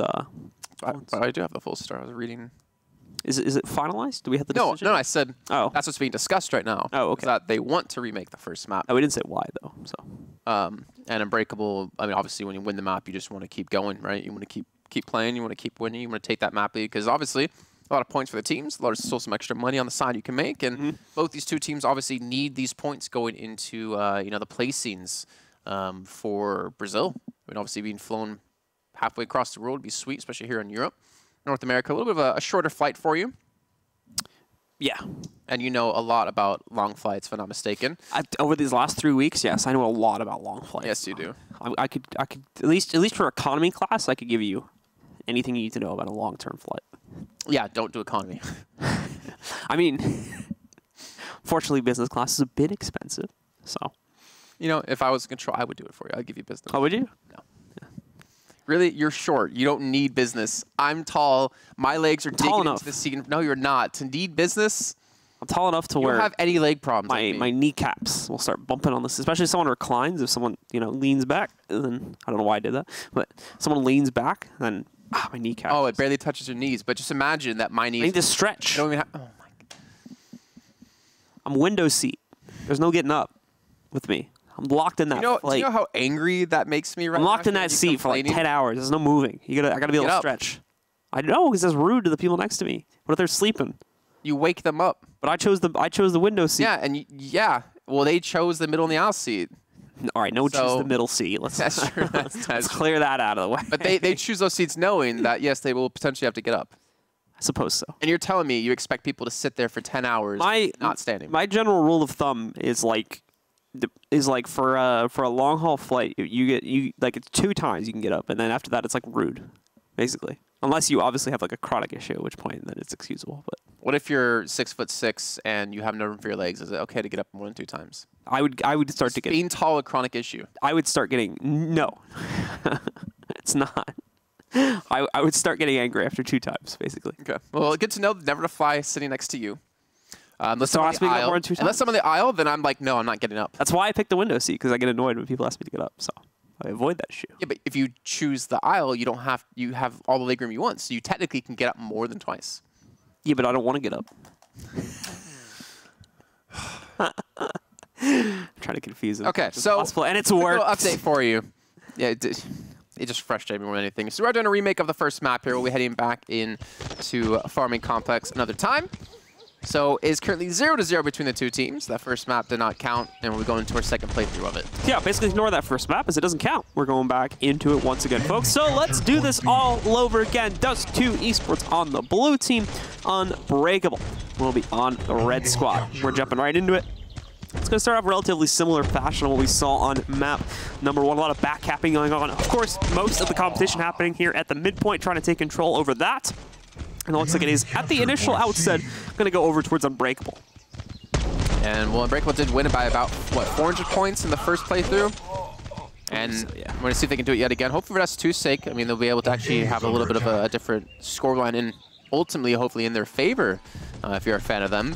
But currently, they're still going to be down by about 50 points. 50 points and growing, though, as Jay gets a nice little explosion damage onto Sergio to make sure to maintain control of C. And they do have the 2-1 hold, and potentially a tri-cap coming through here. But you would imagine they're eventually going to lose out in C, as we already see a couple players moving that direction from Dust 2. Jay, unfortunately, just eating the rocket, leading to the elimination of his teammate, along with the following elimination of him as well. But solid caps coming in for mainly Unbreakable again at this point. Nearly had themselves a trip cap going into their favor. Didn't end up working out. Jiren, meanwhile, should be able to move in for a quick double elimination. Although, no, it's not proven to be as easy as he might have found out. And in fact, he ends up taking himself out of the game with a rocket that's a little bit too close for comfort there. 3 players towards A. I didn't imagine there's that many defending from Dust 2. So I think a little bit over commitment here from Unbreakable as they make their way through towards B. And, well, they're just taking a lot of casualties here. Lord Beerus goes in by himself. They're going to have 2-on-1 against Armace, and Armace should fall, but the reinforcement's going to be here, and Sergio's going to get himself a quick little double. So they're going to maintain control of B, or they were looking to maintain control of B. Nice little rotation, actually. Just go for the 2 cap. Don't get greedy in the same moment, because you see being transitioned over here to Unbreakable. We can see the rest of them pushing forward. There is going to be a flight coming in from the spleen that goes relatively unnoticed, so a good hold here on A from Dust2 as they once again try to battle their way back into the lead and have nearly accomplished that now. Are going to gain it in just a few seconds here, and there we go. They'll push themselves ahead of Unbreakable's scoreline, still while holding a near triple cap here as well. Unfortunately, they're going to lose A, and they're actually going to get decapped, at least on C. So they won't be able to maintain that, and this could lead to a pretty quick comeback for the Unbreakable squad, but we'll wait to see what the actual result of these caps is going to be. So far, only A has fully shifted over towards Unbreakable. Dust2 has been able to recover the other 2 points. Beerus got some good damage in, actually, before he did get dropped. Very low on HP. Armace gets on a streak here, taking down J. 875 to 780. Jiren going to be flanking from behind. It should be a quick little kill onto Dorn, a quick little second on the spleen. He does get the double, but the triple's going to be denied here by Sergio. But now the reinforcements will be for Unbreakable, and they should be able to turn B back towards their side. And I don't think Dust2 are actually going to challenge out on this one, at least at the moment. Just short of getting the cap there on B as well, so missed out on a few extra points they would have gotten from at least completing the cap. It's going to end up going over towards the Unbreakable roster. They'll push ahead once again in the next few moments here. Seasons being capped. We're going to be looking at a trip cap situation in a second, at least temporarily for about 2 to 3 moments. Still going to give Unbreakable a pretty massive point boost. Gives them the lead back over Dust2. Problem is Dust2 is keeping up, at least in the kill department here, and that's allowing them to at least vie for close control as they now look for a double cap to really secure their lead and push them ahead here. It's gone down to only 1-for-1 exchange. B still neutral at this point, but Dust2 are going to be able to recapture it now over 1,100 points. They're just 70 away from closing out the map. Yeah, but 70 as well here now for Unbreakable. This lead is really not that big. It comes down to these couple of eliminations that could close this one out. We could see Dust2 pull this off. 8 points left to go, and I think just on caps alone, they should be able to lock this down. And there you go, with a 25-point lead, Dust2, with the remake coming through, do pick up the map victory. So quick little reminder there, folks, that the first map we played on this same map did not end up counting, meaning that we were still at a 0-0 scoreline going into that one, and Dust2 now has the 1-0 advantage coming out of that one. We will be going to map 2, hopefully very quickly here, as now that we've given the players plenty of time to sort out any issues. There shouldn't be any further delay, and we'll look to jump into that as fast as possible and continue on with the series as it should have been. Should be Military Warehouse coming up second, some TDM before we do make our way through into some King of the Hill, or Sheriff of the Town. Sheriff of the Town. Is what we go in, as it's going to be over on Wild West Saloon. You can see Armace again, 240 points. I think that's like his 4th. Yeah, no, I think it's like his 5th, if I'm not mistaken, MVP. 4th or 5th MVP in a row for this man here. You see on the other side for Bino, 210 himself, so a little bit of a difference. But again, with 25 points being the difference between winning and losing that map, you can see the 30-point difference between the two top fraggers from the teams really means a lot. Yeah, so very, very close. Unbreakable nearly coming out on top of it at the end of it as well, but it just came to those last few caps, throwing a few players a little bit too aggressively at some of those points. Wasn't really much of a choice for them at that point in the game, unfortunately. They had to get decaps to stop the guys on Dust2 from just rounding right up to 1,200, but ended up kind of losing themselves a little bit too quickly, and as a result of that, ended up getting melted away. Same rifle and overall gun loadouts as we saw in the original play of this for the most part, so no variations in that department. And that sets us up, ladies and gentlemen, for map number 2. I think we're just waiting on 1 or 2 more players to get themselves readied up, and then we will be good to go into our first TDM matchup of this series. Yeah, it should actually be starting any second now, which is going to be exciting to see how this one breaks down. Considering, again, if you guys are just joining us, Unbreakable currently in fourth? I can't even say whatever you just said. Fourth. I don't even know. 4th place, so it's like a mix between 3rd and 4th. Actually in 4th place with Dust2 in 3rd. Dust2 off to the strong start, as they've been able to maintain a 3rd place overall within the standings, but 3rd place will not qualify you through to go to Brazil, to not get your free flight and accommodations paid for. And Armace again, already off the bat, gets himself a quick double. Good start indeed for Dust2, as they pretty much just barrel right through the entire setup from Unbreakable. Only 1 or 2 players actually surviving at the end of that. Jiren would have been one of them, but even he's only able to trade back 1 single frag. Very quickly goes back into the favor of Dust2 as we end up in a bunch of 1-for-1 exchanges. And we can see, however, starting to turn the tables a little bit. Unbreakable are with Beerus. Got that most recent kill. Bino also finding one for himself too, and It seems very flip-floppy right now, with Dust2 taking a huge lead to start with, but Unbreakable pretty much one-sidedly trading it back a few seconds later. Oh, Doran just takes a massive chunk of damage, but Sergio's going to eventually eliminate him from behind. Jiren's just going to run into a trap, and just like that, quickly swapped over. Dust2 have a double-point lead, or just about 164 to 84. If they continue this pace up, it should be a pretty clean second map here. You see Lord Beerus able to fight back, though, with some explosives.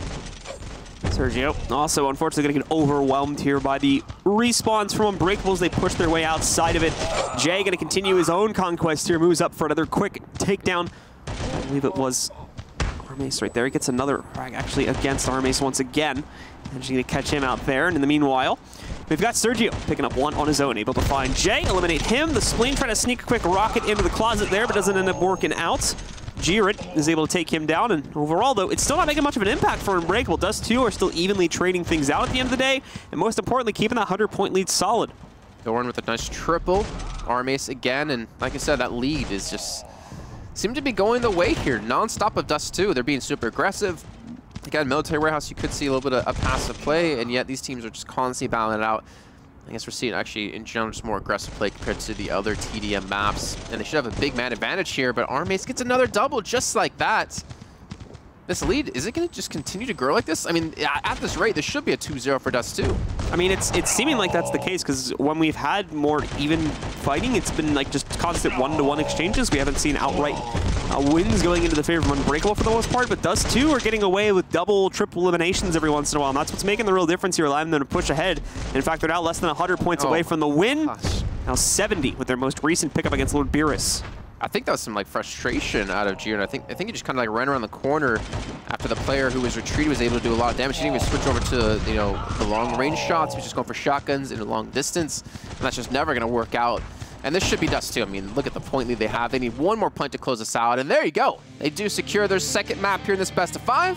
And are now one map away from securing a third place yet again here in back-to-back cups against the same team. So very well done by them, indeed pushing themselves forward, and as you're mentioning, only one more map away now from being able to close out the series and claim third place of the points that come with it for this week's cup. They're going to have to do that in just a few minutes here over at the Wild West Saloon. We'll be heading into that in just a couple seconds once again as soon as we have our players readied up. What game mode is it? Sheriff of the Town, apparently, is what we're calling it now. Started with Sheriff of the Hill, we've now turned into Sheriff of the Town as of this week. So, I mean, yeah. I don't know what the sounds were, but it worked. Sorry, can you do that again? Nope. That's a one-time thing. I do that only once per day. A little bit more one-sided in the MVP department this time, with Doran taking the clear lead over the highest rated player from Unbreakable, that being Lord Beerus. He's scored only 93 points with 6 eliminations compared to the 10 eliminations and 171 points that we saw Doran picking up. I was actually going to try to make the sound again, but it just... I can't even get that high-pitched. My voice yes, you breaks can. I know you can. Not right now. I've literally heard it like a million times. You get that high-pitched. Yeah, not at this specific moment in time, though. It's not possible. All right, well, you can see, I mean, a clear victory here. A clear victory for Dust2, winning by over 200 points. Like I said, we're going over to King of the Hill, and they just seem to be playing better as the series goes on. Then again, TDM maybe is just a little bit of a lacking mode here for Unbreakable. Maybe they're more about the strategy, but even then, I just saw some like clear signs of frustration, the way they were pushing in. I think they knew they were pretty much outgunned when it came to that map. So they'll be down now 2-0 and have to make a run back, have to pull off a hat trick of back-to-back-to-back. I didn't have to use my fingers for that one to win the series. Very well done. Good stuff. Yep. Yeah, 3. Well, 3. This is how you. Oh, you count with the thumb. Shot. Yeah. Wait, what? If you see the movie, No. I can't say the full name of it. Okay. I don't think on air. We'll talk about it later. Glorious. Oh, okay, yeah. Because he gets caught because he does 3 like this, but in Germany you do 3 like this. I forgot about that. Yeah, that's Yep. I do it like this. So I do it like this. I think you got cut off just as you did that.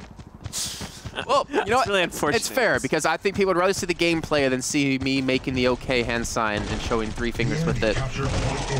Well, jumping right into it, folks, since it is going to be King of the Hill, it's one central point that everyone is fighting over, meaning we get a nice big team battle to start the game off with, and it's Doran doing most of the fragging, it seems, at least for Dust2's side. This is surprising. Remember last week when we were covering this map, multiple matches, it was just a bloodbath to get that point. Constant battles, teams were never able to lock down control of it, but Dust2 got it off the bat. And it should ideally be relatively easy to hold on to, except there's a nice little push and Spleen, and his dying moments takes down Jay. And the reinforcements are going to be here in time, and as well as Doran, and I think they're going to be able to take the point back. Really strong start here for Dust2, and that's what we've not been able to see just from last week. Still being held at this point by Unbreakable, but only now is the push from Dust2 starting to work its way over towards the point. We can see JMY taking a lot of heat right now, and unfortunately he's going to get melted as the last player staying alive on this point. He goes down.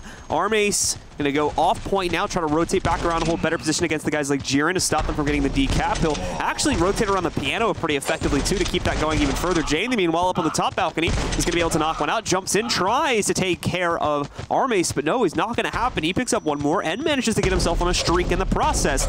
Great hold by Dust2. More importantly, great rotations to keep them out of harm's way from the respawns on Unbreakable. They're holding a pretty significant lead as a result of all this. Yeah, 500 points and counting here as they're going to drop down yet again. Every time you see someone on Unbreakable try to take the point, there's just people flying down like ninjas in the Wild Wild West here. Oh, what was that movie called? With Jackie Chan and Owen Wilson. Oh, I thought you were going to talk about the Will Smith movie. No, that one is Wild Wild West. No, but I was saying ninjas. And, I don't know. Okay. Anyway, 603 points, 350. This blue lets me down another time here. But you know, it's not going to let him down. Bino gets a nice little double. Eventually going to be knifed up here, and the hold's still going to be going away with Dust2. Around the World in 80 Days. What? Around the World in 80 Days. No! No, that's the wrong movie. It's like Shanghai Noon or something like that? Like the second movie? Or is like the first, there's like the first movie, I think? Something like that. Regardless, Dust2. Come on. I thought I had it, I was way off. So, it's looking like Unbreakable do start to make a slight comeback. The problem is the constant recap keeps happening for Dust2, so they're able to make up for any points they would have lost in kills with just the recap and the 3 to 4 seconds of peace that come with that. It's going to be an extra like 20 or 30 points and end up working its way into their favor. So, as you can see, it's becoming very difficult for Unbreakable to find any kind of footing in this one. They do another decap off, but it's going to be quickly corrected over the next few seconds here. And anyway, they still have almost a 300-point lead over Unbreakable now. Just about 120 away from closing out the map. This is looking like it's going to be all Dust2 all day here. Very unfortunate for Unbreakable. Of course, they're at least keeping the competition up, trying to keep decap at least in their possibility, but they just can't seem to come out on top of any of these big team fights. It just seems to be one of the most one-sided or heavier-sided maps when it comes to Guns of Boom. Once you get that control, it's just so hard to take it away, especially when Armace is laying down 16 eliminations just like that. 278 points for him. But you saw, like, they always had the man advantage. Whenever the point would be captured, they would just drop down top of them. Unbreakable weren't really able to challenge out in the right angles at the right times. And, I mean, you can play the long angle against them behind the rubbish. You can obviously play the high angle. You can play inside the saloon. There's so many different positions you have to check when trying to retake the point back, and they just weren't able to. Yeah, a little bit too rushed, unfortunately, a little bit too strapped for time, and kind of ended up throwing themselves at the will of their opponents too quickly, and without a good strategy to work their way back and to more fully steal that point away and actually control it. They end up coming out at the losing end of it. And once again, it's a very one-sided. We look at the MVP side of things. Armace leading double the eliminations of the highest player on Unbreakable, Bino, as he only had 8 points. A little bit less dominant, but still a pretty clear lead for Armace at 278 to 184. It's like 5th or 6th MVP in a row, by the way. Whew. Been absolutely destroying it today so far. Fire. Unfortunately, their road does end here, though, after taking the win on that one. That is also the counterpoint, yes. Yeah, he's on fire, but not, unfortunately, in the grand finals. A fire that will be snuffed out relatively quickly, it seems, after this match. As we said, they're going to take 3rd place, though the best placing they could have possibly gotten at this point in the event. So big congratulations to them. They still take 3rd place points for the week. But like we said, their run in the tournament does end here and now. Well, that does lead us into now, Blue, our last match of the day here for Europe. Mm-hmm. We've got Knights of Honor up against Noble in our finals. 2 teams that have been unable to make it this far before. And that's actually our 7th and 8th place team meeting head-to-head. And it's in the final, which is it's so weird to say that 7th and 8th place team meeting there, as our 3rd, 4th place team met the 3rd place match, but they've been able to actually topple the number 1 and number 2 team to get here. And last week, our 7th place team, if I remember correctly, also made it to the grand finals as well. So the brackets and the overall way that these tournaments tend to play out doesn't always fall into line with what you see on the overall season leaderboard. It's been a lot more unpredictable, at least these last 2 weeks, so it's made it a bit more exciting, as now we have a storyline where both teams, one kind of looking for redemption after a couple of lackluster weeks here here in the online cups after already taking a big victory at the Gods of Boom event about a month ago. Now looking to once again kind of earn their place in the top spot, and it's completely new challengers on the other side of the field that are looking to make their mark for the first time. Well, we'll get to see those new challengers in a few minutes of time. We're going to head to that break. When we come back, we'll be kicking off the finals here of Cup number 4 here for Europe.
Welcome back, everyone, to the finals of our Cup number 4 here for our spring season of the Guns of Boom Season 2 Challenger Series.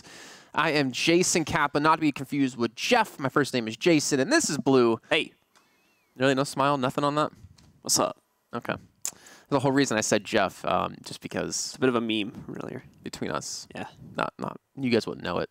Well, if you play Overwatch, you might. No, it has nothing to do with that. It has to do with the fact that you sometimes can't remember my name, and we've known each other for over a year. Just bad with names. I've been over this. I'm not good at remembering names. Well, you know what? Can't put a face to a name sometimes, you know? You know what? I am good with remembering who's going to be playing the finals because it's quite a surprise here. It's Knights of Honor up against Noble. Yeah, Knights of Honor beat Lazarus. Yeah, Noble beat forZe in earlier on matches, not even in the semifinals. Mm-hmm. So 2 teams, 7th and 8th place, who have been able to beat the number 1 and number 2 teams over the course of these last 3, now 4 weeks. Yeah. It's quite an upset, and it's quite surprising, but that's kind of the story of Europe when it comes to playing Guns of Boom. It seems like all these teams can beat each other. Generally, we do have those 2. It's technically we do have these 4 with forZe, Lazarus, Dust2, and Unbreakable since they're currently in the top 4 placings. But it just seems like some of these teams just drop out early. Like Unbreakable is sometimes not able to break through the top 4. I mean, the first cup they did, the second cup they did, the third cup they did. So there's more consistency on their side now. But we still see these teams just kind of out of nowhere. And I can't really say out of nowhere. Noble is such a known team. They won the Gods of Boom tournament that just happened a month ago. But there's a lot more teams that can beat each other when it comes to Europe. And as we move to North America after this game is finished, we'll get more of an understanding of why we do say that. Yeah, so we'll take a look at that, obviously, once we finish up this game. But we're still waiting on, I think, 1 or 2 more players to jump into the server before we start our first. Well, so 1, 2, 3, 4, 5 players. I'm sorry, what? 5 players. Oh. Using my fingers to count. Oh, okay. Oh, you're waiting on them to ready. Okay, I thought we were waiting on them to join the server. No, we're waiting on them ready up here. So should be doing this one. We'll be having Farming Complex, Military Warehouse, Wild West Saloon, a Skyscraper, and Atrium. Obviously, we do need our 4th and 5th map. It'll be a best of 5, and the winner will take home the 100 points and the $400. Mm-hmm. And this is once again Noble looking to kind of reprove themselves after, I think I described it as a lackluster performance in the last few weeks of Cups. They had, I think you had mentioned that you had talked to them, or you had heard from them rather, and they were saying about how they weren't necessarily focusing on a lot of these online cups because they were already qualified for the next Gods of Boom event, so they were kind of looking more to that. But having made it to the finals, now, well, they're here. They're in the eyes of the audience as well, so they've got to prove themselves here on the stream. And hopefully they're still going to be able to bring the competition that we expect them to be bringing to that final Gods of Boom event. It's going to be happening in just a few months' time here as well. See just how ready they are to play off for that when that time comes around. Yeah, and obviously with neither of these 2 teams actually being represented in the event in Texas in less than a week's time now, 5 days, if I remember correctly. Didn't have to use my fingers that time, just my brain. We're going to see, if they can qualify to Brazil. I feel like, you might have already been qualified through into like the next Gods of Boom event, but, there's a lot of money still to win. At the prior events, there's still a lot of things you can do. Like there's a lot of dominance you need to have, and also coming into a tournament like that, if you won Texas, you won Brazil, now you go into Gods of Boom, like you got the confidence. You're comfortable in the LAN environment as well, and you're gonna be able to play a lot better. I feel like when it comes to show day for them. Mm-hmm. Absolutely. Should be a little bit more of a comfortable situation if they're able to, have these top placings, and more importantly, if they're able to make their way to LAN multiple times. But for some of these other teams, like the Knights of Honor, they're still fighting for their first, as far as I'm aware, LAN appearance and their first opportunity to jump into that sort of a situation. So they obviously have a little bit more to prove in that respect, but having already made it this far, just one more team stands in their way. And with that team having already had some lackluster results over the last few weeks, it's certainly possible for the Knights of Honor to take this one as well and steal away a nice win for this week and take the points that come with that.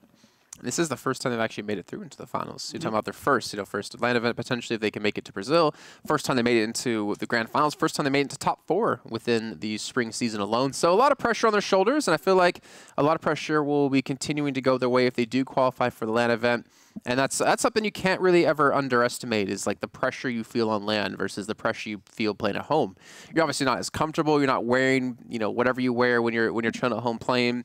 You don't have your the settings around you, the environment that you're used to. You're having to play, next to your teammates who can hear you scream, who can hear you get frustrated, whereas, you can potentially mute yourself if you're playing from home or something like that. And then you have fans, and you obviously have the casters there. Like, there's a lot of extra factors that end up like really changing the way that you play, whether you notice it or it's subconscious. Yep. So I think we're pretty much set and ready to go here, folks.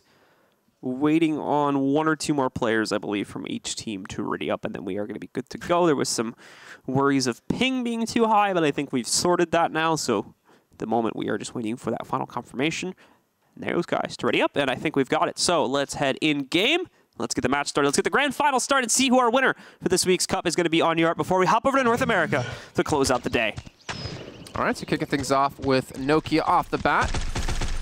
And again, we're seeing a little bit of a split come in. We do have Knights actually spend a couple of players over towards C, I believe, to get the initial control. In the meantime, you see 2 players towards A. Dobar is going to be flanking in from behind here. Where he's going to go for the cap, which is actually what he's going to do. He's going to be flanked from behind as well. He's going to have really no chance to survive this. So yes, he will get some, tick done to A, but eventually he's going to go back in their favor. Noble is going to have that initial lead. At least, actually, they did have the initial lead until Knights of Honor have this massive streak of, what, 50 points now? 60 points? Yeah, they're really kicking to the head all of a sudden here, so Noble's going to start to fall behind to a pretty massive degree. We've got Knights of Honor going for a couple back caps as well. Nokia tries to pull that off on his own over towards the C point. It looks like he's going to be successful in that, but same can be said for the Knights of Honor at A. So ultimately, the back cap from Nokia is not going to make much of a difference in the overall game plan here. Only serves to kind of even things out. Thankfully, Gonzaldino worked his way back over towards the A point and was able to recapture that. B also as well seemed like it was going to go Noble's way, but that beautiful rocket from Dobar instantly shuts those hopes down, and it's going to become a kind of mad scramble for the midpoint. Looks like it's going over to Noble, though, so they might just be able to take back the lead after all with this going into their favor. We'll have control of it, but I honestly don't know for how long, because we do have both teams still throwing a lot of the resources in towards that middle point. Looks like Dejani's going to be able to cap it over relatively unhindered. Nokia might flank in from behind here as Mix comes in from the front. Gonzaldino, in the meantime, is going to be going for the back cap yet again. Seems like he's going to be that constant nuisance, that constant pain in their back. I'm just consistently trying to, force them to keep men towards these other points so they can challenge out against them instead of giving the point out for free. Gonzaldino manages to hold his own, a quick little wrap around there to pick another player up with a shotgun, and that keeps the game close. 600 to 580, still pretty much neck and neck between these two teams. A point, though, is going to be decapped away from the Knights of Honor here and stolen by Gonzaldino, or at least it seems that way, but he's taking a little bit of pressure here now. Opponent coming up against him is going to be full HP. It'll be Notorious. He's got another one of his teammates just behind him as well. It's going to be Dovar working with him to push together, and they actually fend off most of the push coming in from Noble pretty well. However, Giorgio with another well-placed rocket puts that to bed very quickly. Despite all of these stoppages of play that's happening seemingly in Noble's favor, though it doesn't seem to matter. Knights of Honor are still just barely holding on to the lead, although that's finally just shifted around with Noble now taking the edge by about 20 points. This game has been so back and forth, though, considering it's only like a 20-50 point now difference between the two teams and constantly battling it out. And just as quick as I talk about it, almost gets up to 100. It seems like both these teams are just relatively evenly matched, which makes sense. They're 7th and 8th place currently on the standings. And at the moment, we're about to approach, we're getting close to approaching those 1,200 points we do need to close out this first map. You can see No get the long-range shot to Dobar, does clean it up, does save the point as well. Going to push in for another, gets himself a nice double. And there should be a massive lead being continually built up now for Noble. Nicely done indeed, as Noble are going to try to push their way all the way up to 1,200 to end it here. Now with on a 120-point lead, down almost 200 points going into their favor. They have fully stopped the Knights of Honor, it seems, forced to reset into their positioning and most importantly, their capture points, as they've had to go all the way back to C, be able to steal that away. Dobar, meanwhile, running around a flank underneath the bottom, and ultimately, yes, we will see Noble close it out at 1,200 to 905. They run it up all the way, and they take control of the first map of this best of 5. And even though Noble currently are ranked 7th place, I feel like that doesn't really truly tell the story of how good the team is. I mean, I think that match kind of does show it after having such a constant battle left and right, a constant bloodbath of consistently trying to take control of the points and build up a lead. They finally did break through towards the end, and they really showed their true class as that match did go on. I would say it should be favored over to Noble. The series should 100% be going over to them. They have the more experience. They've had more accomplishments when it comes to Guns of Boom. But credit to Knights of Honor, they did have a fantastic start, and I'd say like a fantastic 75% of that first map. And not much surprise seeing Nokia come out on top for Noble as the leader in terms of points overall, with 252 going in his favor. Next highest on Knights of Honor would have been 161 on Notorious there, with 8 eliminations for him and 10 for Nokia. On the elimination side, obviously a little bit closer. It just seems like the pickups that Nokia was able to find were a tad more impressive, as he overall was still able to find far more points than his opponent. Yeah, that's a lot of points. I mean, almost 100-point discrepancy But I think that also is kind of showing that they won by like 300. So never mind. I was going to say that maybe we see Knights of Honor were all playing better together. Like they were all close within each other in terms of points. But with 300 difference, I think it just shows that Noble were doing the same, but they still had Nokia to stand out just like that with that kind of lead he did have. So we should be moving over to Military Warehouse in a few seconds, going over to some TDM. I don't know how I'd rate this one. I feel like when it was very skirmishy, very TDM heavy in the beginning, it did favor Knights. I mean, they did have the lead at the beginning. Let's not forget. They did have a lead about 50 to 80 points. So I'm not sure if this is actually a map that Noble can win relatively easily. I feel like Knights have a very good chance on this. Yeah, we'll have to see, because it seems like it's in the TDM modes where the team with a lesser reputation kind of sneak themselves through and at least take a map off their opponents that way. But we'll be finding out about that. It's looking like we're going directly into that second map, folks. Already loading into it now, just waiting for the actual game to start, which will be happening right now. So we can head in-game and check things out, see if Noble are going to be able to cut a clear path all the way up to a 3-0 like we saw in our last best of 5 of the third place match, or if the Knights of Honor can fight back on a TDM mode and be able to pick up at least one map in their own favor. Will chivalry be Noble? That was pretty bad, actually. I didn't know where I was going with that. It took me a minute.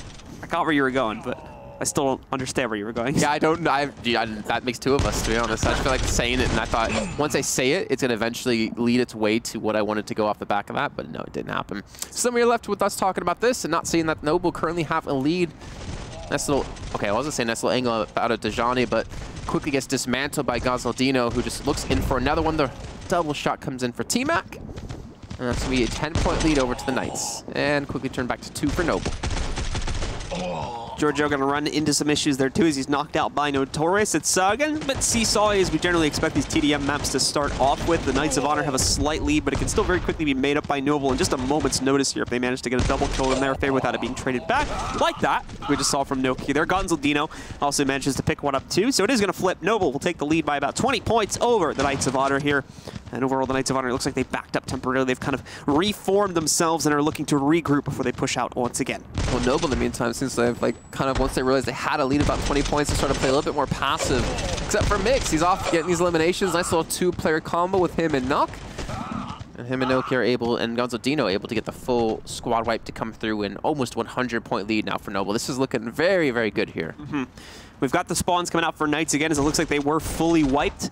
However, as they start to work their way out, Dobar is ready to take at least one fight, but he's going to be immediately traded by Gonzaldino. Oh, Gonzaldino before he ends up going down. Another great positioning on the rocket from him to take out T-Mac and Notorious. And once again, keep Noble at about a 100-point lead. As long as they can maintain this, it's an incredibly safe lead over the Knights. It is to be careful of situations like that where they get wiped without at least a single trade going into their favor. And maybe they're out of heals. Maybe they're trying to be eliminated while doing as much damage as possible. Gonzaldino going to come over the top after going for the snipe shot, and I don't believe he really connected there. Notorious does connect as well, though, as you can see. The lead's still going to be heavily in favor of Noble. Knights still have a chance to fight back into this one, but they need to group up. You can see 3 players now towards that top-hand side. 1 player towards the south. Dejani can be by himself and quickly disposed of. Dobar still trying to hold into this corner, like you were saying before, do as much damage as possible. And we do see that. Looks like they managed to, T-Mac, manages to sneak off at least 1 kill against Migs before going down, and off of that one, though, it's still not going to matter. Noble still has the penultimate lead by over 100 points now against the Knights of Honor here. Dobar, along with Dejani, are going to be able to pick up at least 3 kills together before being interrupted by Noble. It's not enough, though. Noble, like I said, 100 points is an incredibly safe lead, so they're going to continue to maintain that. They're going to continue to push. They're only about 4 kills at most here away from actually closing out the map. And it's not looking like Knights of Honor have the capability to work their way back in, especially with Notorious going down like that without much of a response.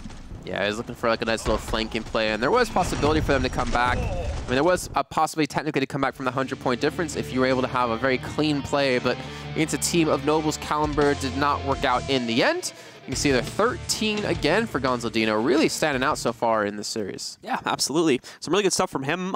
You know, it's not even just in the gunplay either. It's been, you know, really well-placed rockets from him. Even looking back at the first map, we had the same thing coming out from him. Grenades as well. Just any type of explosive damage. We've been seeing him do a pretty good job with it. And just kind of cornering players. And we can see him as well. He was leading the charge with 13 eliminations overall throughout the course that went in 200 of the 500 points needed. So a massive score boost for him to push his team over the edge up to 500. Meanwhile, on the other side, it was T-Mac with 8 eliminations and 117 points. Yeah, and I mean, we did see T-Mac earlier on in their match versus Unbreakable. He had a really big standout game, had a couple of really good plays, but again, Noble just seems to be a little bit of a different beast for them. I don't know how I'd rate Unbreakable and Noble. If you look at, past victories within the online cups, Unbreakable, I feel like, has been doing better. But Noble has that experience of playing on LAN. They have that experience of playing together and winning these tournaments. So I think the adaptations mid-game that Noble's using is really catching them off guard and really proving to be a problem for Knights to respond with. Or to respond against. Yeah. So as we just scroll through the weapons here and see what exactly our players are using, we're going to get set and prepped for what could be the third and final map of this cup. We're going to be moving into it in just a second. It should be Wild West Saloon that we're going to be jumping into, so it's going to be another King of the Hill map that we'll head into. Yeah, sorry. Good job. Sheriff of the town, or Sheriff of the prospect, if you want to use that word too. I feel like they'd be interchangeable in Wild West terms. So, I don't like it. No? I don't like it. No. Get too fancy over here. Prospect is not that fancy of a word. It's pretty fancy. It literally just means a piece of land. Yeah, but town. It's like, simple Also means 4 letters. A piece of land, basically, if you boil it down. What about a city? Also technically a piece of land, if you boil it down. English is confusing. So yeah, we should be heading to... There are those different sized pieces of lands, basically. And possibly differently populated pieces of lands. They are all pieces of land. Well, someone went to school. Jeez, this nerd over here. All right, so we should be hopping in a few seconds. I'm actually curious about the standings at the moment. I'm kind of getting a little bit of a sneak peek here on our admin's Okay, well, it was definitely a sneak peek. Oh, there it is again. So Unbreakable going to be in 5th place, actually. Noble have moved up to a minimum of 4th place from 7th to 4th, which is massive. And Knights, I believe... Yeah. No, wait, yeah, that's about right, I think, right? Because Knights had 50, so they're still in 6th place at the moment, where they, I think, can still technically overtake a team if they win this whole thing, but it's not looking so good for them. So top 6 guaranteed, potentially top 5 if they can come out on top, but as you were saying, it's not looking so great. We're in the 3rd map, though, ladies and gentlemen, so let's head in and take a look. It's once again going to be over here in the Wild Wild West, so let's see if Noble can come out on top, claim the perfect 3-0 series for themselves, or if the Knights still have some fight left in them to make it 2. So I was just listening, actually, earlier today to Wild Wild West sung by Will Smith and Drew Hill. Big Will and Drew Hill, and when he went into it, I was like, wow, Wild West. Knights of Honor off to a decent start, going down about 40 points, but they're looking to get the control, looking for the solid hold here, which it looks like Noble will be able to pick up here, but eventually can be turned back in favor in a few moments to Knights, who's constantly back in, push up aggressively, saying, forget the point, let's get these eliminations. They're not able to really get the damage done, and now you can see the kill feed lighten up all red, and this is going to be so hard for Knights to be able to retake now, as they're able to take the point and potentially get set up in a good defensive position. Respawn's rushing over with scouts to try and at least vie for control and stop the cap, but it's far too late in that respect. We've got Gonzaldino trying to go for a flank. Domar catches it, and actually with the help of Dejani, they counted that up pretty aggressively. Now we've got the other few players here on Noble that are still in the arena, at least trying to stop the cap, and they do a pretty good job of it. They are at least upholding the line here. Problem is the decap still eventually comes in from the Knights of Honor, but at the moment it's being recapped pretty quickly, and there we go. Noble do get the full recap. It goes unchallenged by the Knights of Honor, so they have to move back in. Re-decap at this point, which they'll accomplish that, and they're actually well on their way to capping it. So for the first time in the game, they steal it away. It's unfortunate, though. They've got to hold this for quite a long time before they brought themselves a ticket back into the match. Seems with the way the kills are going, though, this might speed itself up a bit. Thing is, will they be able to maintain the control? They do have it right now. You can see a nice little flank coming from Miggs, who's eventually be taken out by Dobar, so that flank will not work out for them. And they will have the solid hold. They will have a majority of the players left alive, only losing one. This will be Dobar. And now they have the chance to get some early damage in as they try to transition to the saloon and transition towards this point. Dejani gets really aggressive, catches Miggs off guard, but eventually pays the price. Giorgio is going to be moving in the meanwhile on a flank against, mainly focusing on Notorious to start things off with. He'll take him down. Won't even take a whole lot of damage from that. And in the meanwhile, it seems like Nokia took care of the rest of the players near the point. A very quick recap coming out from Noble. They steal the point back away and just barely maintain their lead now. Pushing back ahead at 6-11. Giorgio's pushed up so far. He's doing so much damage. Already has a double. He's able to actually get, I think, a triple off the back of that and actually be able to maintain the point for his team as Miggs is going to come in. That was a massive play. Catching him completely off guard, going for the insane flank or the insane aggression. But it might work out against them now because they've lost out on 2 players. You see 3 left alive. Going to be, again, Giorgio dropping and trying to save the point here for his team. 764 to 600 to now 700. Still the lead in favor of Noble. Dobar sitting on the outside of A, just trying once again to keep himself alive. They're focusing more on player count at this point than they are on actually holding on to the point. So they'll be okay to vie for kind of a neutral point as they're still having the overall manpower control of it for the time being. It looks like at the end of the fight, they come out on top of it. Maybe not with Mig's most recent kill. He's a bit timid to actually push onto the point, but he should be able to at least... Oh, no, just falls short. No, he does get the decap off, it seems. Relying on Nokia in order to get that done, but they're not going to be able to full cap it back into their favor. Knights of Honor are going to be able to take it. They push over to 900 now. Noble, though, vying back for their own bit of control here. They decap once again, too, and push past 950, leaving the Knights of Honor in the dust at only 927. A few more away for Noble here, but it's certainly going to come down to the wire. They have to make sure they keep control of this point. The kill against T-Mac seems to have stopped that, but no, more respawns coming in, but it won't matter. Noble, with just kills, pushes themselves over the edge. 1,006 to 932. Very, very close once again, but not enough for the Knights of Honor. Noble take the cup with a 3-0 grand final in their favor. It almost feels like Giorgio basically won that match for them with that really aggressive play, catching them completely off guard. He got a lot of damage done. It allowed his team to come back in and clean up the one person remaining on the point, and they're able to get a nice enough lead built off of that. But credit, to be fair to Knights, they actually played really well on King of the Hill. I was surprised to see them even take the point back after it went towards Noble hands, and Noble was able to retreat away for some defense. But you can see Giorgio, MVP there for Noble, and he sure as hell deserved it. Relatively close, though, when you look at the overall point share between him and the top player from the other team, Jajani. You got only 239 points, but still it's only about 50 behind what the top player from Noble had. And the same thing when it comes to eliminations, 10 versus 12. So both players having quite a game for themselves right there. And I'm so happy with myself as well, too, just for the fact that I was talking earlier on about that 75-point difference between second and third place. And I said it should be about 50 points at the end of today, and it sure as hell closed that gap slowly but surely. We still have quite a few more weeks to come up, obviously, before we do even break through into Brazil anyways. You see their weaponry, a big difference between the two teams when it came to the machine guns. But Noble, again, proven to be a better team, but Knights of Honor, like, to be fair, like, two of those maps were really close. Like, maybe a couple of kills that, didn't go their way in the match. Maybe if they did, it would have been a different story, but they should still be happy about finally breaking through into the top 4 and actually getting a second-place finish. Most importantly, like you were saying, putting up a good fight here in the grand finals. It's only one of their first times, I think, pushing it this far into the bracket, so with hopefully a few more weeks of just practice and kind of honing out their strategies, they'll be in good shape to compete pretty consistently with these top guys, and hopefully eventually can be able to take a series away from them as well to really start stealing those points and hopefully working their way into the top 2 to qualify for the Pro Series LAN events. I mean, let's be honest. They beat the #1 team. They beat Lazarus, Knights. So we know they have the potential, whether Lazarus maybe had a bad day, but they have the potential to beat the best team or the best teams in Europe, and maybe just a little bit more. But the thing is, they have, luckily for them, a couple weeks left to do it. But they need to consistently place like top 2 now. They need to consistently knock out Lazarus or knock out forZe to close that distance between third and second to help them have a chance to break through. Because only top 2 from Europe, top 2 from NA, 1 from APAC, and 1 from Latin America will be heading over to Brazil to play in that tournament. Keep in mind, we still have the Texas tournament coming up, the end of the winter season, which should be happening in like less than a week's time. I feel like about a week exactly. Today's Saturday, so yeah, actually it's literally a week away before we do kick off the matches. So that'll be happening next Saturday, folks. In the meanwhile, you can see the top ratings now for Europe, now that we finally have it updated here. Lazarus still leads the way at 275. forZe close behind by about 50 points at 225. But as we were mentioning, the gap was closed this week because of the fact that both Lazarus and forZe dropped out of the tournament relatively early compared to previous weeks. So it's now Dust2 and Noble that sit 50 points behind the second-place team at 225 there. And, of course, Unbreakable making their way into the top 5 as well with 145, a little bit further behind the 2 above them. Yeah, and Lazarus and forZe have both got 25 points this week. You would imagine maybe if they got dropped a round earlier, maybe the lead wouldn't be nearly as much as well, and we'd see that gap slowly start to close away. But as we do talk about closing, we do have to end our show here for Europe. We went over to North America in a few minutes of time. So, guys, don't go anywhere. You're going to want to see what breaks down over in North America.